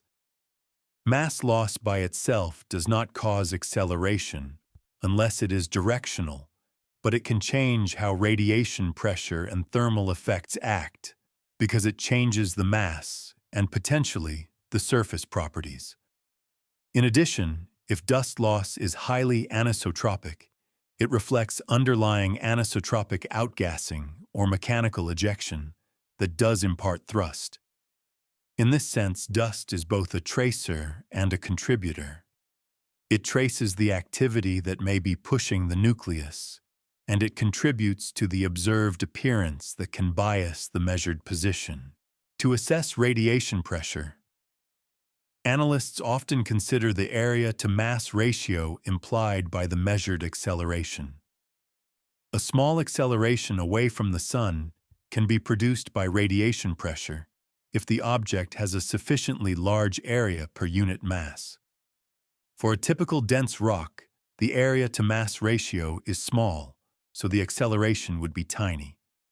For a very low-density object, perhaps porous, or for a thin fragment with a large surface area, the ratio could be larger. Yet such inferences are uncertain because mass is not directly measured. Brightness can be converted to an approximate size only with assumptions about reflectivity and phase function, the way brightness changes with viewing angle. If the object is active, brightness is dominated by dust and gas, and the nucleus size could be much smaller than implied by brightness. This opens a wide range of possible area-to-mass ratios. Analysts therefore treat radiation pressure as plausible or implausible only after considering whether the object appears point-like, whether a coma is detected, and whether the brightness behavior suggests a compact body. Another subtle mechanism related to light is the Poynting-Robertson effect, a drag-like force that causes dust grains to spiral inward over long times. For small body orbit anomalies on timescales of months, this effect is usually too small to matter for the nucleus, but it can matter for dust evolution and for how a tail appears. Tail evolution, in turn, affects measured centroid positions. Again, the dynamical effect on the nucleus is minimal, but the observational effect can be non-trivial when the nucleus is embedded in a dust cloud. The lesson is that light can matter either by pushing the nucleus directly or by shaping the dust distribution that biases the measurements. Radiation pressure and dust effects are also tied to the phase angle. The phase angle is the angle between the Sun, the object, and the observer. At small phase angle, the object can appear brighter due to backscattering properties of dust and surface. At larger phase angles forward, scattering by dust, can dramatically increase brightness, especially for fine grains. This can make an object appear to brighten unexpectedly as geometry changes. Such brightening can be misinterpreted as increased activity. If increased brightness is actually due to scattering geometry, then assumptions about dust production may be wrong, and the inferred thrust from outgassing may be misestimated. Conversely, if brightness changes are truly due to increased dust production, then the coma can become more prominent and astrometric biases can change. Analysts therefore interpret photometric changes with awareness of phase angle effects, separating geometric scattering from genuine production changes as far as possible. In the context of an altered trajectory, claim radiation pressure becomes a candidate, particularly when the inferred acceleration is directed away from the Sun and scales smoothly with solar distance. Yet the same signature can be produced by an astrometric centroid shift caused by a dust tail that grows and changes orientation relative to the line of sight. A dust tail points roughly away from the Sun, so the center of light can be displaced in that direction. If the displacement changes with time as dust production changes, it can mimic a sunward or anti-sunward acceleration. Disentangling these possibilities requires comparing astrometric residuals to resolved images of the coma and tail if available, and testing whether the residuals depend on measurement aperture and centroid algorithm. If changing the aperture changes the measured position, it suggests that extended dust is influencing the centroid. This inward region therefore treats light as both force and confounder. Radiation pressure is a real physical force that can alter motion for small, low-mass objects. Dust shaped by radiation pressure can also alter the apparent position measured by telescopes. In either case, the baseline gravitational model is not enough. Yet the explanation remains within known physics. The challenge is to decide whether light is pushing the object's mass or merely pushing its dust, and therefore pushing the measured centroid. The decision depends on the quality of imaging, on the stability of residual patterns across measurement methods, and on whether the inferred acceleration implies an area-to-mass ratio that is compatible with plausible physical properties of a small solar system body. Deeper inward, the focus shifts from direct light pressure to the quieter influence of heat itself. When sunlight warms a rotating body, the surface absorbs energy and later re-emits it as infrared radiation. Emitted radiation carries momentum, and because emission is not always perfectly symmetric, a net recoil force can result. This is the core of thermal recoil effects. The best-known form for small bodies is the Yarkovsky effect, in which a rotating body experiences a tiny acceleration because the warmest region of its surface is typically shifted from the point directly facing the sun. The shift arises because the surface does not heat and cool instantly. Thermal inertia, the tendency of a material to resist temperature change, causes a lag. The afternoon side of a rotating body can be warmer than the morning side. As that warmer region radiates more strongly, the recoil pushes the body slightly. Over long times, this can measurably change the orbit of small asteroids. For certain sizes, it can be an important factor in delivering asteroids from the main belt into Earth-crossing orbits. Thermal recoil depends on size and on rotation. If the body is very large, the acceleration is very small, because mass is large relative to surface area. If the body is very small, it can heat and cool, quickly reducing the thermal lag. And it can also be influenced strongly by other forces like radiation pressure. There is an intermediate size regime where Yarkovsky can be most significant. The direction of the effect depends on the sense of rotation and on the orientation of the spin axis. For a body rotating in the same direction as its orbit, the thermal emission pattern can produce a thrust that either speeds it up along its orbit or slows it down depending on whether the spin axis points above or below the orbital plane and on how sunlight strikes the surface across the season. The result can be a drift in semi-major axis over time, subtle but real. On shorter timescales, thermal recoil can produce small along-track deviations that might appear in residuals if the astrometry is precise enough and the arc long enough. The Yarkovsky family is broader than one simple picture. There are diurnal and seasonal components. The diurnal component arises from day-night heating and the afternoon thermal lag. The seasonal component arises when the spin axis is tilted, causing one hemisphere to experience a longer season of sunlight and warming, and then a longer season of cooling. The seasonal pattern can cause recoil in directions that differ from the diurnal effect. The relative strength depends on rotation period thermal inertia and spin axis orientation. In addition, the surface is rarely uniform.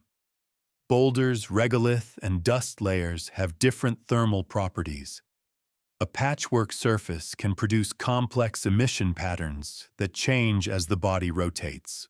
A related effect occurs when heat is conducted into the subsurface and then released with a delay. For porous materials, sunlight can penetrate into the top layer and warm it below the immediate surface. The delayed emission can shift the recoil direction. If the object is a cometary nucleus with active sublimation, thermal effects can interact with outgassing. Sublimation itself consumes heat-cooling active regions, while dust layers can insulate and create hotspots elsewhere. These interactions can change both the outgassing thrust and the thermal recoil, and they can shift as the surface evolves. This complexity makes it challenging to model thermal recoil precisely for a specific object, unless detailed physical properties are known. Thermal recoil also includes effects related to changes in rotation. Sunlight can exert torque on an irregularly shaped body because radiation pressure does not act through the center of mass uniformly when the shape is uneven and the reflectivity varies. The resulting torque can change the rotation rate and spin axis orientation over time. As the spin state changes, Yarkovsky acceleration changes because the direction of the thermal lag relative to the sun changes. This introduces a coupling, a small torque, changes rotation, and changed rotation changes the thermal recoil. For objects that tumble, the average recoil can shift unpredictably. Tumbling means the rotation is not about a single stable axis. Instead, the object's orientation changes in a complex way. In such cases, a simple Yarkovsky model may be inadequate, and the inferred acceleration may not align neatly with expected directions. To evaluate thermal recoil as a candidate for trajectory anomalies, analysts look for specific signatures. One signature is a slow drift in residuals that remains even when outgassing is unlikely and when radiation pressure alone cannot account for the direction or magnitude. Another signature is consistency over time, because thermal recoil is usually continuous and smooth, not episodic, unless the rotation state changes abruptly. The effect also depends on distance from the sun, but not in the same way as sublimation.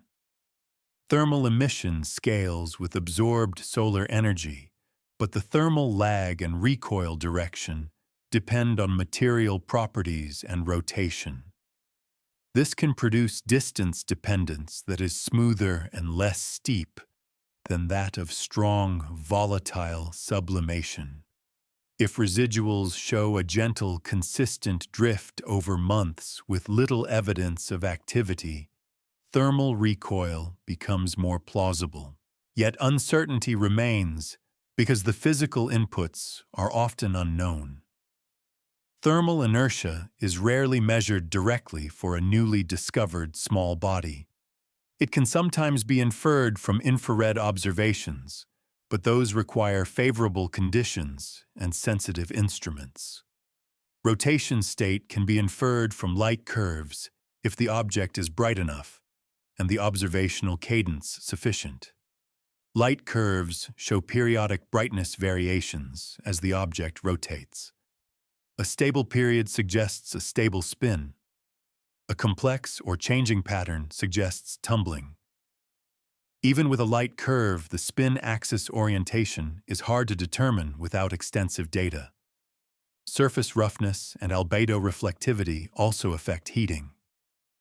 An object with a dark surface absorbs more sunlight and heats more, increasing thermal emission. and potentially increasing recoil magnitude. But albedo is also hard to infer without size information. In many cases, thermal recoil is not the dominant explanation for a dramatic seeming claim because its magnitude is typically small over short spans. But small does not mean irrelevant. If the anomaly is subtle and measured at high precision, thermal recoil can matter. The challenge is to avoid treating it as a convenient catch-all. In careful practice, analysts test whether plausible combinations of size, density, rotation, and thermal inertia could produce the inferred acceleration. If the required parameters are extreme, thermal recoil becomes less likely. If the required parameters fall within known ranges for similar objects, it becomes more likely even if not proven. Thermal recoil can also interact with surface evolution. As a body approaches the sun's surface, temperatures can change enough to cause cracking, devolatilization, or dust movement.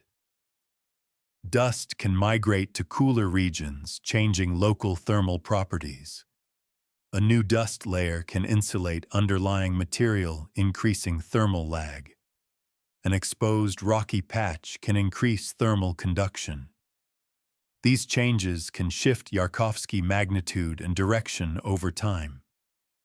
For an object on a first close approach, after long cold storage, surface evolution can be rapid on a relative scale, though still subtle.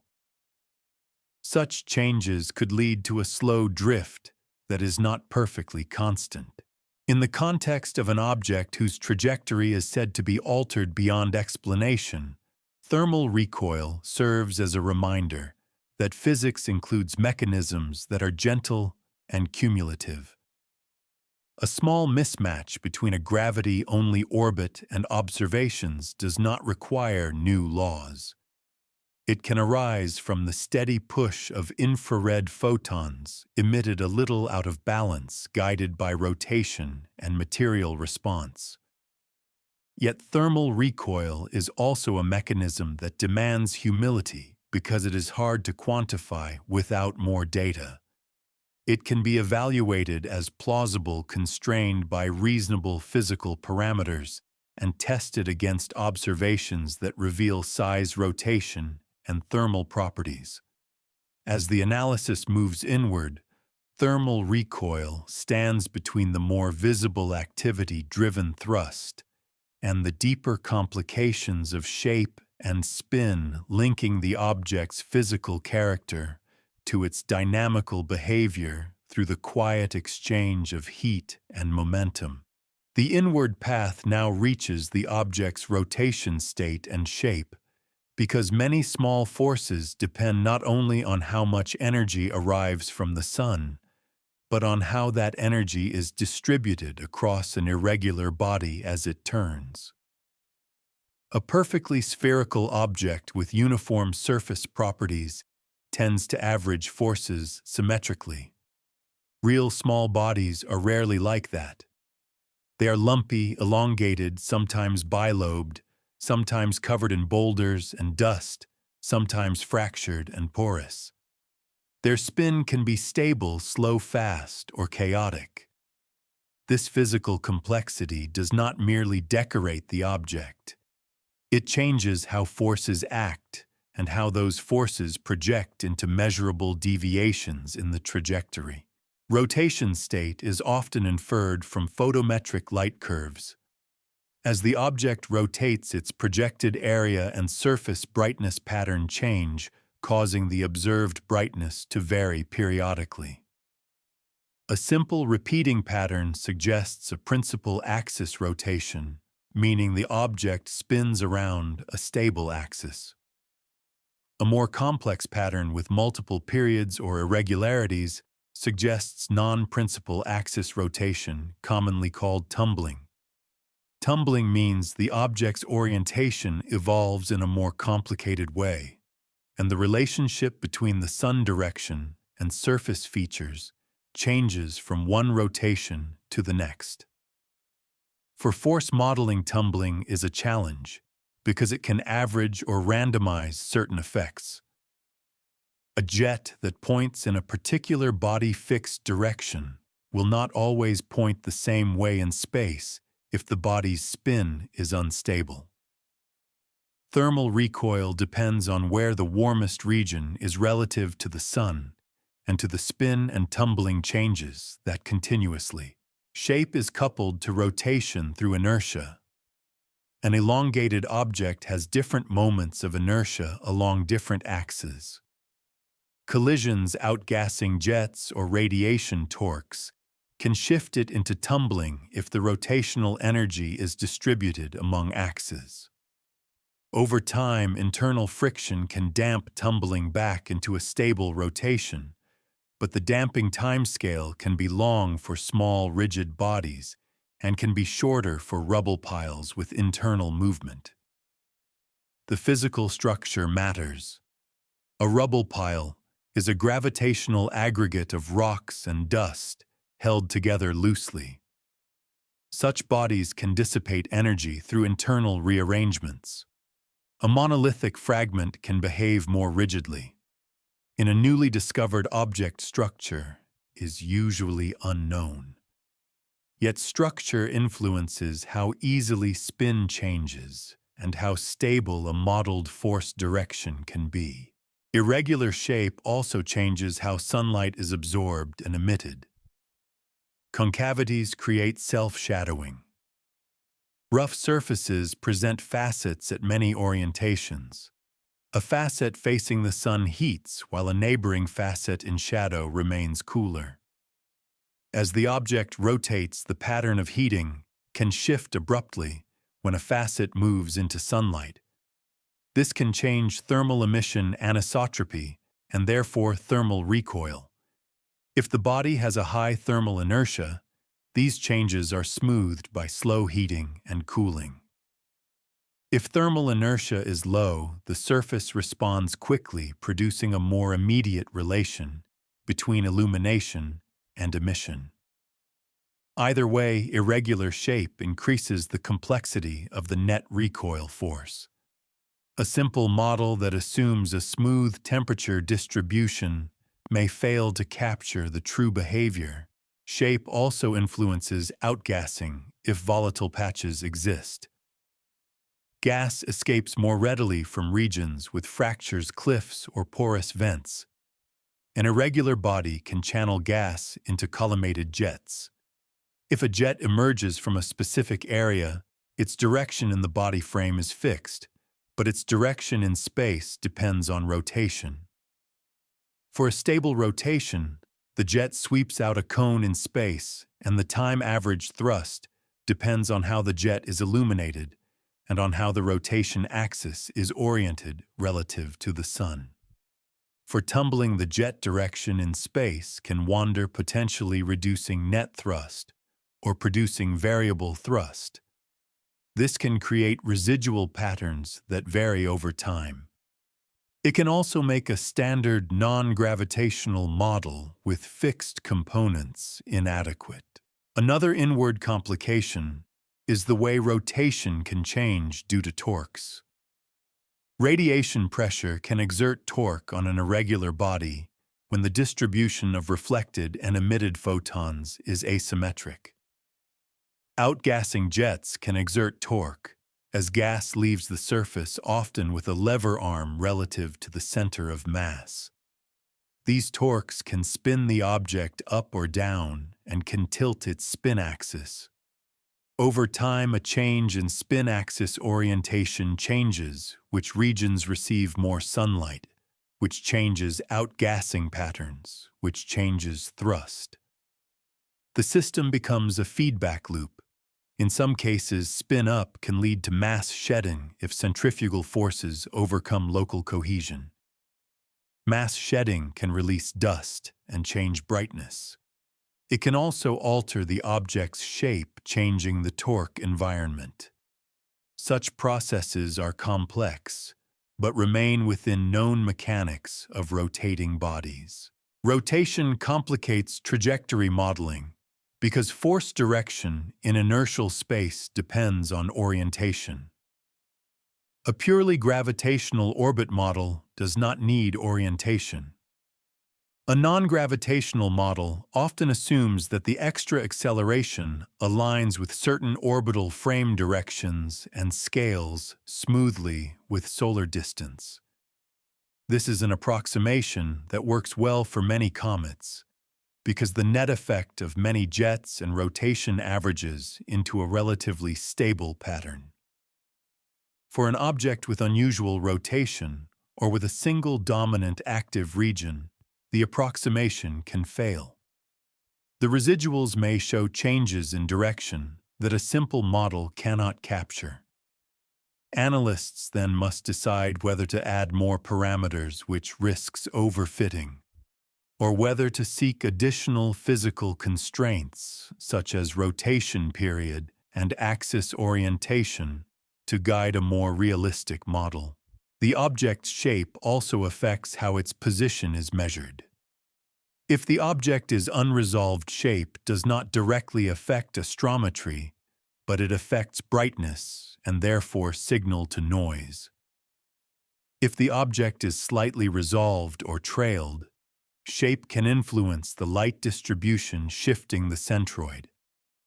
For an active object with dust, shape influences the coma distribution, because dust may be emitted preferentially from certain regions. The center of light can then move in a way tied to rotation. This can introduce periodic patterns in astrometric residuals. If residuals show periodicity matching the rotation period inferred from photometry, it suggests that the measured position is being modulated by rotating asymmetries rather than by a steady acceleration. Such a finding would shift attention back toward measurement bias and coma modeling, even if outgassing thrust is also present. To make progress in this region, analysts link different data types. They compare light curve-derived rotation states with residual time series. They look for changes in brightness that coincide with changes in residual patterns. They examine imaging for jets or asymmetric coma features that rotate or change with time. They assess whether the inferred acceleration direction changes in a way consistent with a changing spin axis. If the object is bright enough, radar observations or direct imaging can reveal shape, but such opportunities are limited and depend on distance and geometry. More often, shape is inferred indirectly and uncertainty remains. What emerges is that physics can explain many apparent oddities, but only if the object's physical state is considered. A phrase like altered trajectory can hide the fact that a small body is not a point mass. It is a rotating, irregular, evolving object interacting with sunlight. A tiny thrust or recoil that depends on orientation can produce residuals that look puzzling when modeled as a simple function of distance alone. When rotation is stable and activity is distributed, the averaging works and models are simple. When rotation is complex and activity localized, the averaging fails and models must be more nuanced.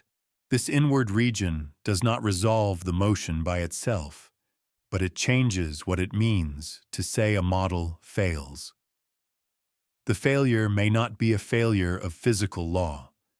It may be a failure to incorporate orientation-dependent forces because the orientation is unknown. It may be a failure to separate nucleus motion from centroid motion because the coma is asymmetric. It may be a failure to capture time-variable thrust because jets turn on and off as the object rotates.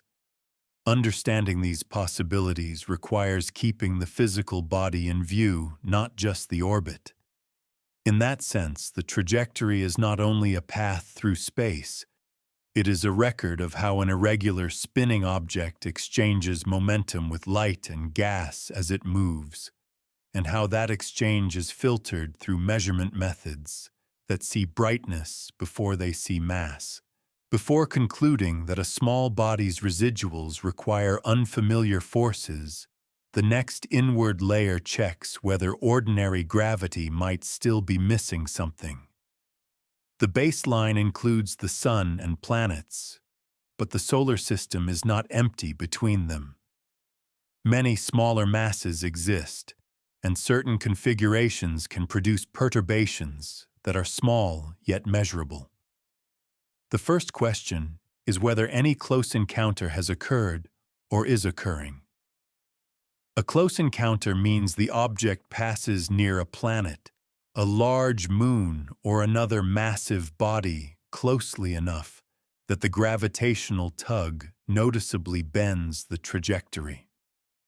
Such an encounter can produce a change that looks like a deflection, but it is fully predictable if the encounter is known and modeled.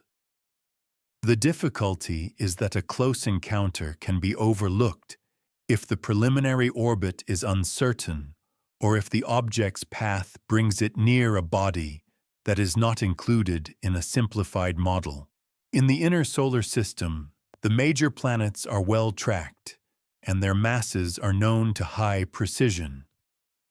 Their perturbations are typically included automatically. Yet some gravitational effects can still slip through if the model is not configured for the required precision.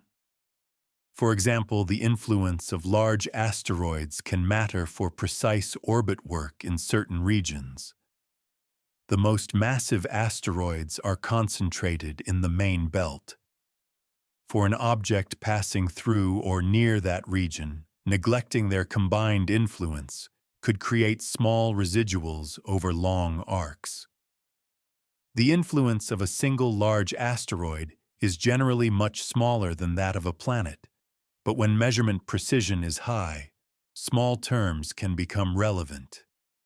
Analysts test this by adding additional bodies to the integration and seeing whether residual patterns change.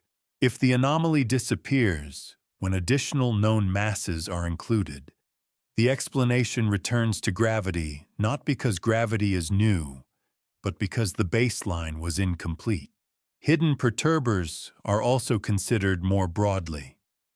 The term does not imply mystery bodies. It implies the possibility of an unmodeled gravitational influence from an object whose existence is known, but whose role in the specific calculation was omitted, or from a small body whose ephemeris is uncertain. In practice, the strongest candidates are known planets and the largest asteroids. In rare cases, a close pass near a small body, even a relatively small one, could produce a brief perturbation if the pass is extremely close. Such events are unlikely because the volume of space is large, but not impossible. The challenge is that proving such a close encounter requires accurate trajectories for both bodies and a confirmed close approach distance. Without that, it remains a low probability hypothesis. Another gravitational complication comes from the observer's frame. If the calculation uses an Earth-centered approach, or if it converts between frames, incorrectly apparent residuals can arise. This is not a hidden perturber in space, but it is a hidden perturbation in computation. In careful work, analysts compare results from independent orbit determination software and independent ephemerids. If different teams using different software find the same residual pattern, it reduces the chance that the anomaly is a computational artifact. If the pattern is sensitive to software choices, it suggests an implementation issue rather than new physics. Gravitational perturbations also include effects of non-spherical mass distributions of planets during very close approaches. For example, the gravitational field near a planet is influenced by the planet's oblateness, its equatorial bulge. For most asteroid or comet flybys at typical distances, the effect is small compared with the overall planetary gravity term. But for very close flybys, including such terms can matter. Similarly, close passes near a large moon can produce a measurable effect if the object passes within the moon's sphere of influence. These are rare, but must be checked if geometry allows. The baseline gravitational model often includes these effects only when needed, so part of the inward work is to determine whether the specific case demands them. In addition to known masses, analysts consider whether the object might be a binary or a fragmenting system. If the object is actually two bodies orbiting each other, the center of light may shift as their mutual configuration changes. This can introduce periodic astrometric residuals that could be mistaken for a trajectory anomaly. The effect is typically small unless the binary is wide or the components have different brightness. Detecting binarity requires high-resolution imaging mutual event photometry or unusual light curve signatures. Fragmentation, where a body breaks into pieces, can also alter the observed centroid. If one fragment becomes dominant in brightness, the measured position can shift. Fragmentation can be accompanied by increased brightness and a changing coma. This again highlights that what is tracked is often the brightest component, not necessarily the original center of mass. A different gravitational aspect is whether the object's orbit brings it through regions where solar tides and planetary tides interact in subtle ways. Tides are differential gravitational forces that stretch objects. Tides affect the object's internal stress and can contribute to fragmentation or surface changes, which can in turn affect outgassing and dust release.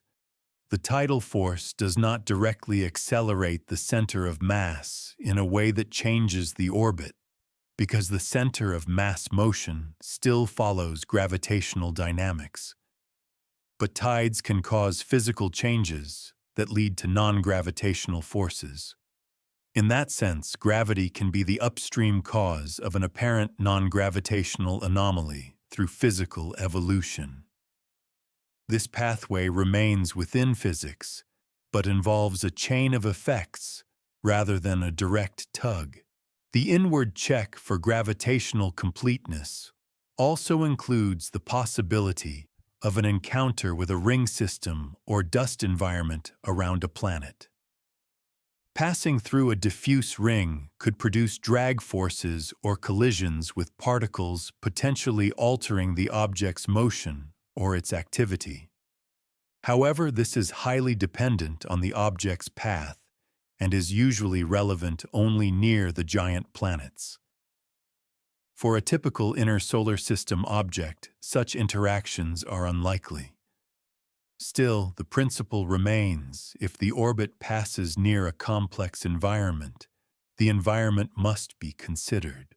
When all plausible gravitational contributions are included, and when no close encounters or omitted masses can account for the residuals, the analysis can move forward with greater confidence that the deviation is truly non-gravitational. Yet even then, the phrase physics cannot explain; it is still too broad. The residuals may resist simple models, but resistance can arise because the object's non-gravitational forces are time variable or orientation dependent, not because forces are unknown in principle. The gravitational check serves as a gate. It ensures that the simplest and most reliable class of forces, gravity, is not being undercounted. It also clarifies that a sudden apparent change in trajectory is often the signature of a close encounter which is dramatic but explainable. This region therefore narrows the mystery by removing a set of possibilities. If a close encounter exists, the altered trajectory has a gravitational cause and should be predictable. If a missing mass term explains the residuals, the baseline is corrected and the anomaly dissolves.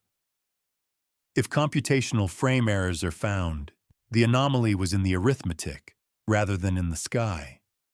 If binarity or fragmentation explains centroid shifts, the anomaly is observational rather than dynamical. If none of these fits, then the remaining residuals point back inward to the subtle forces already discussed and to the possibility that their combination and time dependence is not yet captured by standard parameterizations. The object remains within a web of known influences, but it demands a careful accounting of which strands have already been measured and which remain only loosely constrained. When gravity is accounted for and the measurement chain is audited, yet residuals still persist. The language used by careful analysts becomes the final safeguard against turning an unresolved fit into a claim that laws have failed. In this region, the focus is not on adding new forces immediately, but on how uncertainty and model limitation are described. A model can fail in many ways that do not imply the underlying physics is broken. It can fail because it is oversimplified. It can fail because key physical properties of the object are unknown. It can fail because the data set is still incomplete in geometry or quality. It can fail because different effects overlap and the data cannot uniquely separate them. The phrase "cannot explain" is therefore examined as a statement about the current state of modeling and evidence, not as a statement about nature's impossibility. One form of model limitation is parameter degeneracy. This occurs when different combinations of forces produce similar residual patterns over the available time span. For example, a weak outgassing thrust in a certain direction can mimic the effect of a small centroid bias from a dust coma that is asymmetric in the same direction. Radiation pressure on a low-mass object can mimic a radial outgassing component if the direction is roughly anti-sunward. Thermal recoil can mimic a transverse thrust if the spin axis orientation is such that emission produces a long-track acceleration. Over a short arc, these effects can be hard to separate. Even over a longer arc, separation may require additional data types, such as resolved imaging spectroscopy or thermal infrared measurements. If those data are missing, the orbit fit may be improved by multiple competing models. In that case, saying physics cannot explain is not accurate. The honest statement is that the current data do not uniquely discriminate among plausible physical mechanisms. Another limitation is the temporal variability of forces. Many standard non-gravitational models assume smooth dependence on distance from the Sun. This works reasonably well for many comets, because sublimation-driven thrust often varies smoothly with solar heating, at least in a coarse averaged sense. But an object can behave in more complex ways. Activity can turn on and off as the object rotates, producing modulation. A localized jet can dominate, producing thrust that changes direction with spin. An outburst can produce a temporary spike. A fragmenting body can change its shape and active surface area. Even if each of these behaviors is physically ordinary, the combined effect can produce residuals that appear irregular. A smooth model can then underfit the data, leaving structured residuals. The right conclusion is not that physics is broken. The right conclusion is that the object's force history is more complex than the model's parameterization. A third limitation is the fidelity of the astrometric target. The orbit integration follows the center of mass. The observations often follow the center of light. If the center of light shifts with coma changes, the astrometry includes a time variable bias. In principle, this can be corrected by modeling the coma and locating the nucleus. In practice, the necessary imaging resolution and signal-to-noise may be lacking. If the object is faint, the nucleus may be buried within the coma. If the coma is asymmetric, different observers using different apertures and algorithms can produce slightly different positions. The result is that the data set itself is heterogeneous. This heterogeneity can create residual patterns that no dynamical model can fully remove, because the underlying measurements do not represent a single physical point consistently. In such a situation, saying physics cannot explain it mistakes a measurement limitation for a dynamical mystery. Careful analysts therefore rank hypotheses by how well they are supported and how many assumptions they require. They also track how the fit behaves under prediction. A model that fits past data but fails to predict future positions is not a good explanation. A model that improves prediction is stronger. Prediction is the crucial test because it reduces the risk of overfitting. When a non-gravitational term is introduced, it must not only reduce residuals for existing data, it must also provide better forward predictions. If it does, the term likely captures a real aspect of the motion, even if the physical cause behind the term is still debated. If it does not, the term may be compensating for noise or biases. In this region, the phrase "physics cannot explain" is replaced by more precise statements. One might say that a gravity-only model leaves statistically significant residuals. One might say that a standard cometary non-gravitational law does not fully account for the deviations. One might say that the inferred acceleration changes direction over time in a way that suggests variable activity or rotation. One might say that the data are consistent with more than one physical mechanism, and that additional observations are required to distinguish them. Each of these statements has a different meaning and different implications. None requires new physics. Each points to a next measurement. Another important practice is to quantify significance without overstating it. Significance depends on realistic uncertainty. If uncertainties are underestimated, residuals appear more significant than they are. If uncertainties are inflated, real signals can be hidden. Analysts therefore examine the distribution of residuals, adjust weights to reflect correlated errors, and sometimes use robust statistical methods that are less sensitive to outliers. They also compare results from independent teams. If an anomaly appears in one pipeline, but not another, it may be a reduction artifact. If it appears across pipelines, it is more likely real. This cross-comparison is part of scientific caution. It recognizes that orbit determination involves many choices and that agreement among independent implementations is a form of validation. The phrase "cannot explain" also implies finality, but orbit analysis is often iterative. As new observations arrive, the anomaly can shrink or change character. A deviation that seemed dramatic on a short arc can disappear as the orbit becomes better constrained. Conversely, a subtle drift can become clearer. An object can also change behavior.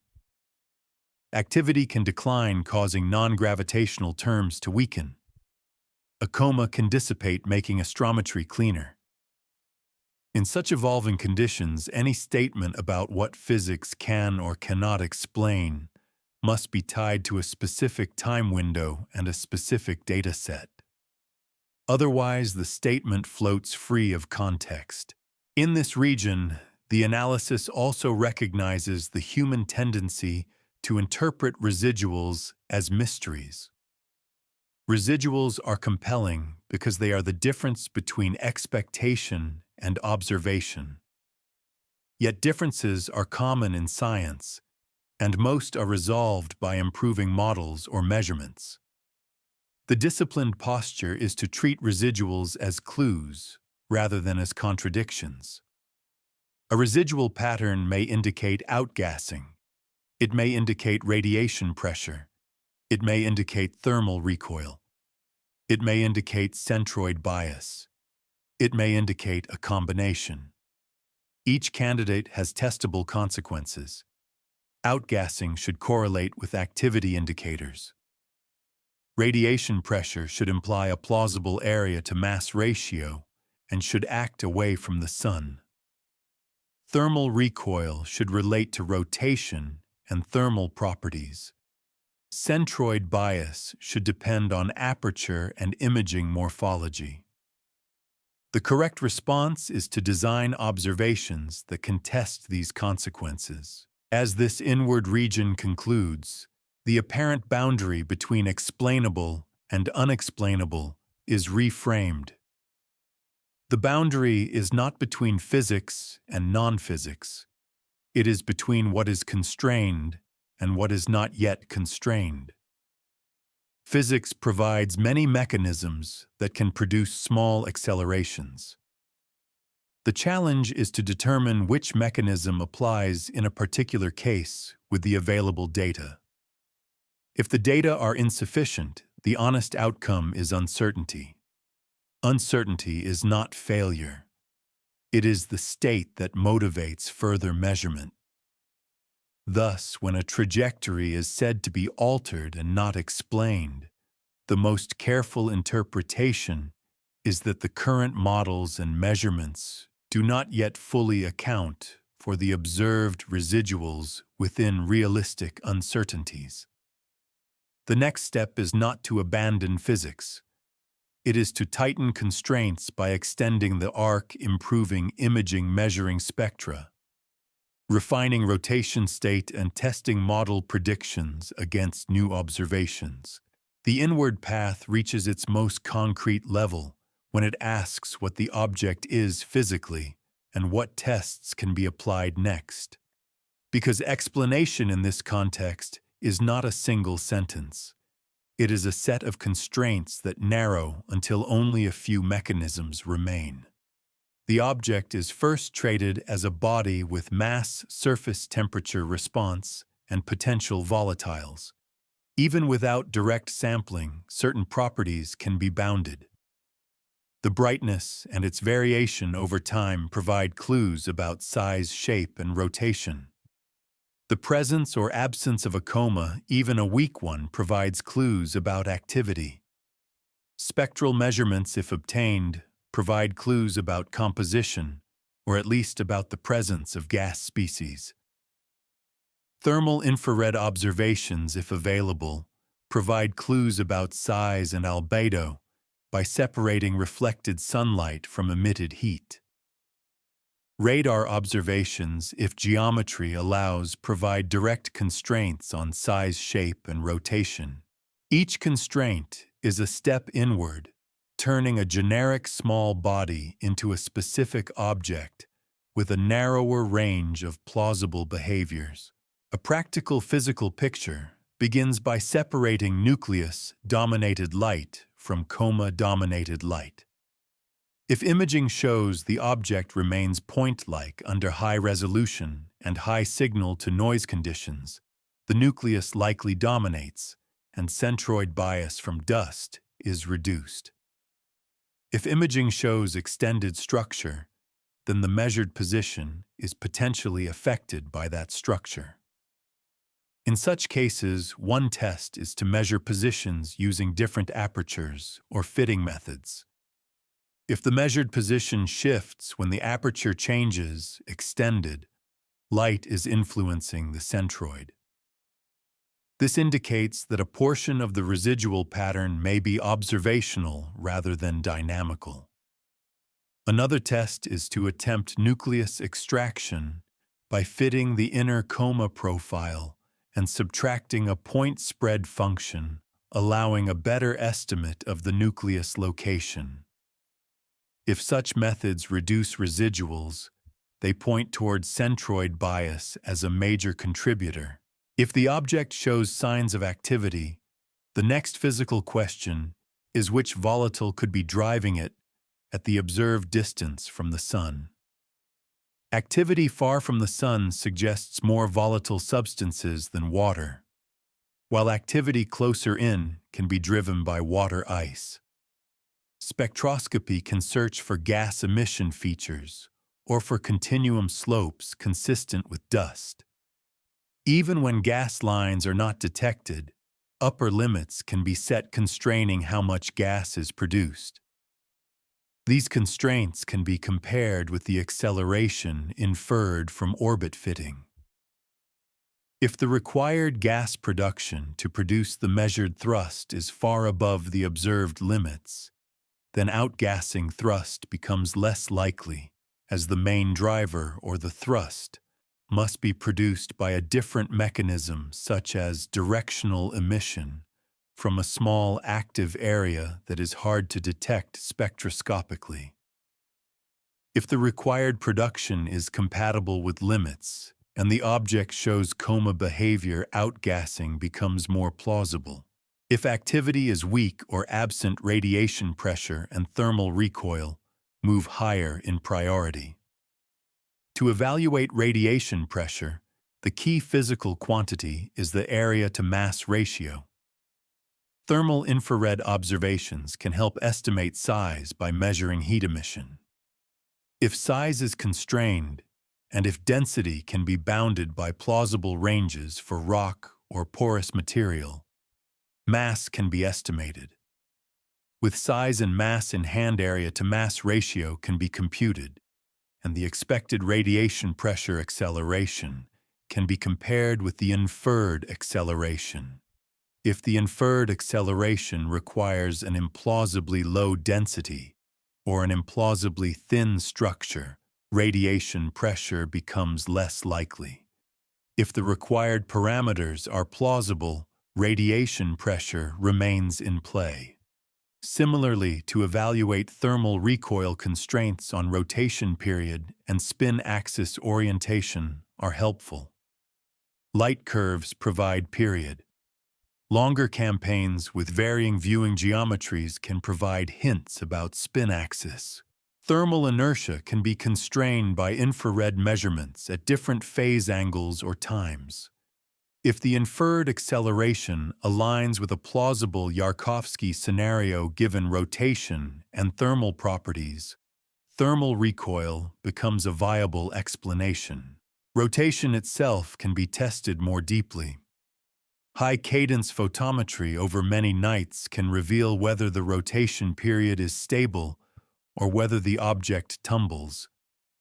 If the period changes over time, a torque is acting potentially from outgassing or radiation. If tumbling is present, models that assume steady thrust direction become less reliable and residual variability may be expected. A tumbling state can also be inferred from changes in the light curve shape that cannot be explained by changing viewing geometry alone. Such findings would suggest that non-gravitational forces may be complex and time variable, yet still rooted in known processes. Another physical test is to look for correlations between residuals and activity indicators. If residual drift increases as brightness increases and imaging shows coma growth, then activity-related explanations become stronger. If residuals persist while brightness is stable and the object remains point-like, Then activity-related centroid bias becomes weaker, and direct dynamical effects like thermal recoil become relatively stronger candidates. Correlation tests can also be performed with solar phase angle. If brightness changes coincide with phase angle changes without corresponding changes in residual behavior, geometric scattering may be responsible for brightness variation rather than changes in thrust. Continued tracking is itself a powerful test. Many non-gravitational forces have distinct time dependence. Outgassing often peaks near perihelion and can show asymmetry before and after perihelion because of thermal lag. Radiation pressure varies smoothly with solar distance and remains directed away from the sun. Thermal recoil depends on rotation and can persist even when activity fades, though its magnitude can change as distance changes. If the object is followed long enough to observe how residuals evolve with solar distance and geometry, the signature can become clearer. A model that includes a fitted acceleration can be tested by its ability to predict positions weeks ahead. If it consistently improves predictions, it captures real physics, even if the exact mechanism remains uncertain. If it fails, the fit may have been compensating for biases or transient behavior. There is also the possibility that the object changes physically, which alters the force environment. An outburst can change surface properties and activity. A fragmentation event can change the mass distribution and create multiple sources of light. A mass shedding episode can create a dust cloud that dominates brightness and biases astrometry. These events are tested by monitoring morphology and by searching for sudden photometric changes. If such events occur, the dynamical modeling must account for time-variable forces and for possible shifts in what is being tracked. In such cases, it becomes crucial to define whether the measured positions refer to the same physical component over time. At this innermost point, the phrase "physics cannot explain" it becomes least accurate and least useful. The more productive statement is that the current data constrain the object to behave in one of a set of physically plausible ways, and that the remaining uncertainty lies in specific parameters that can be measured. The next tests are therefore concrete. Obtain deeper imaging to separate nucleus from coma. Obtain spectra to search for gas and constrain production.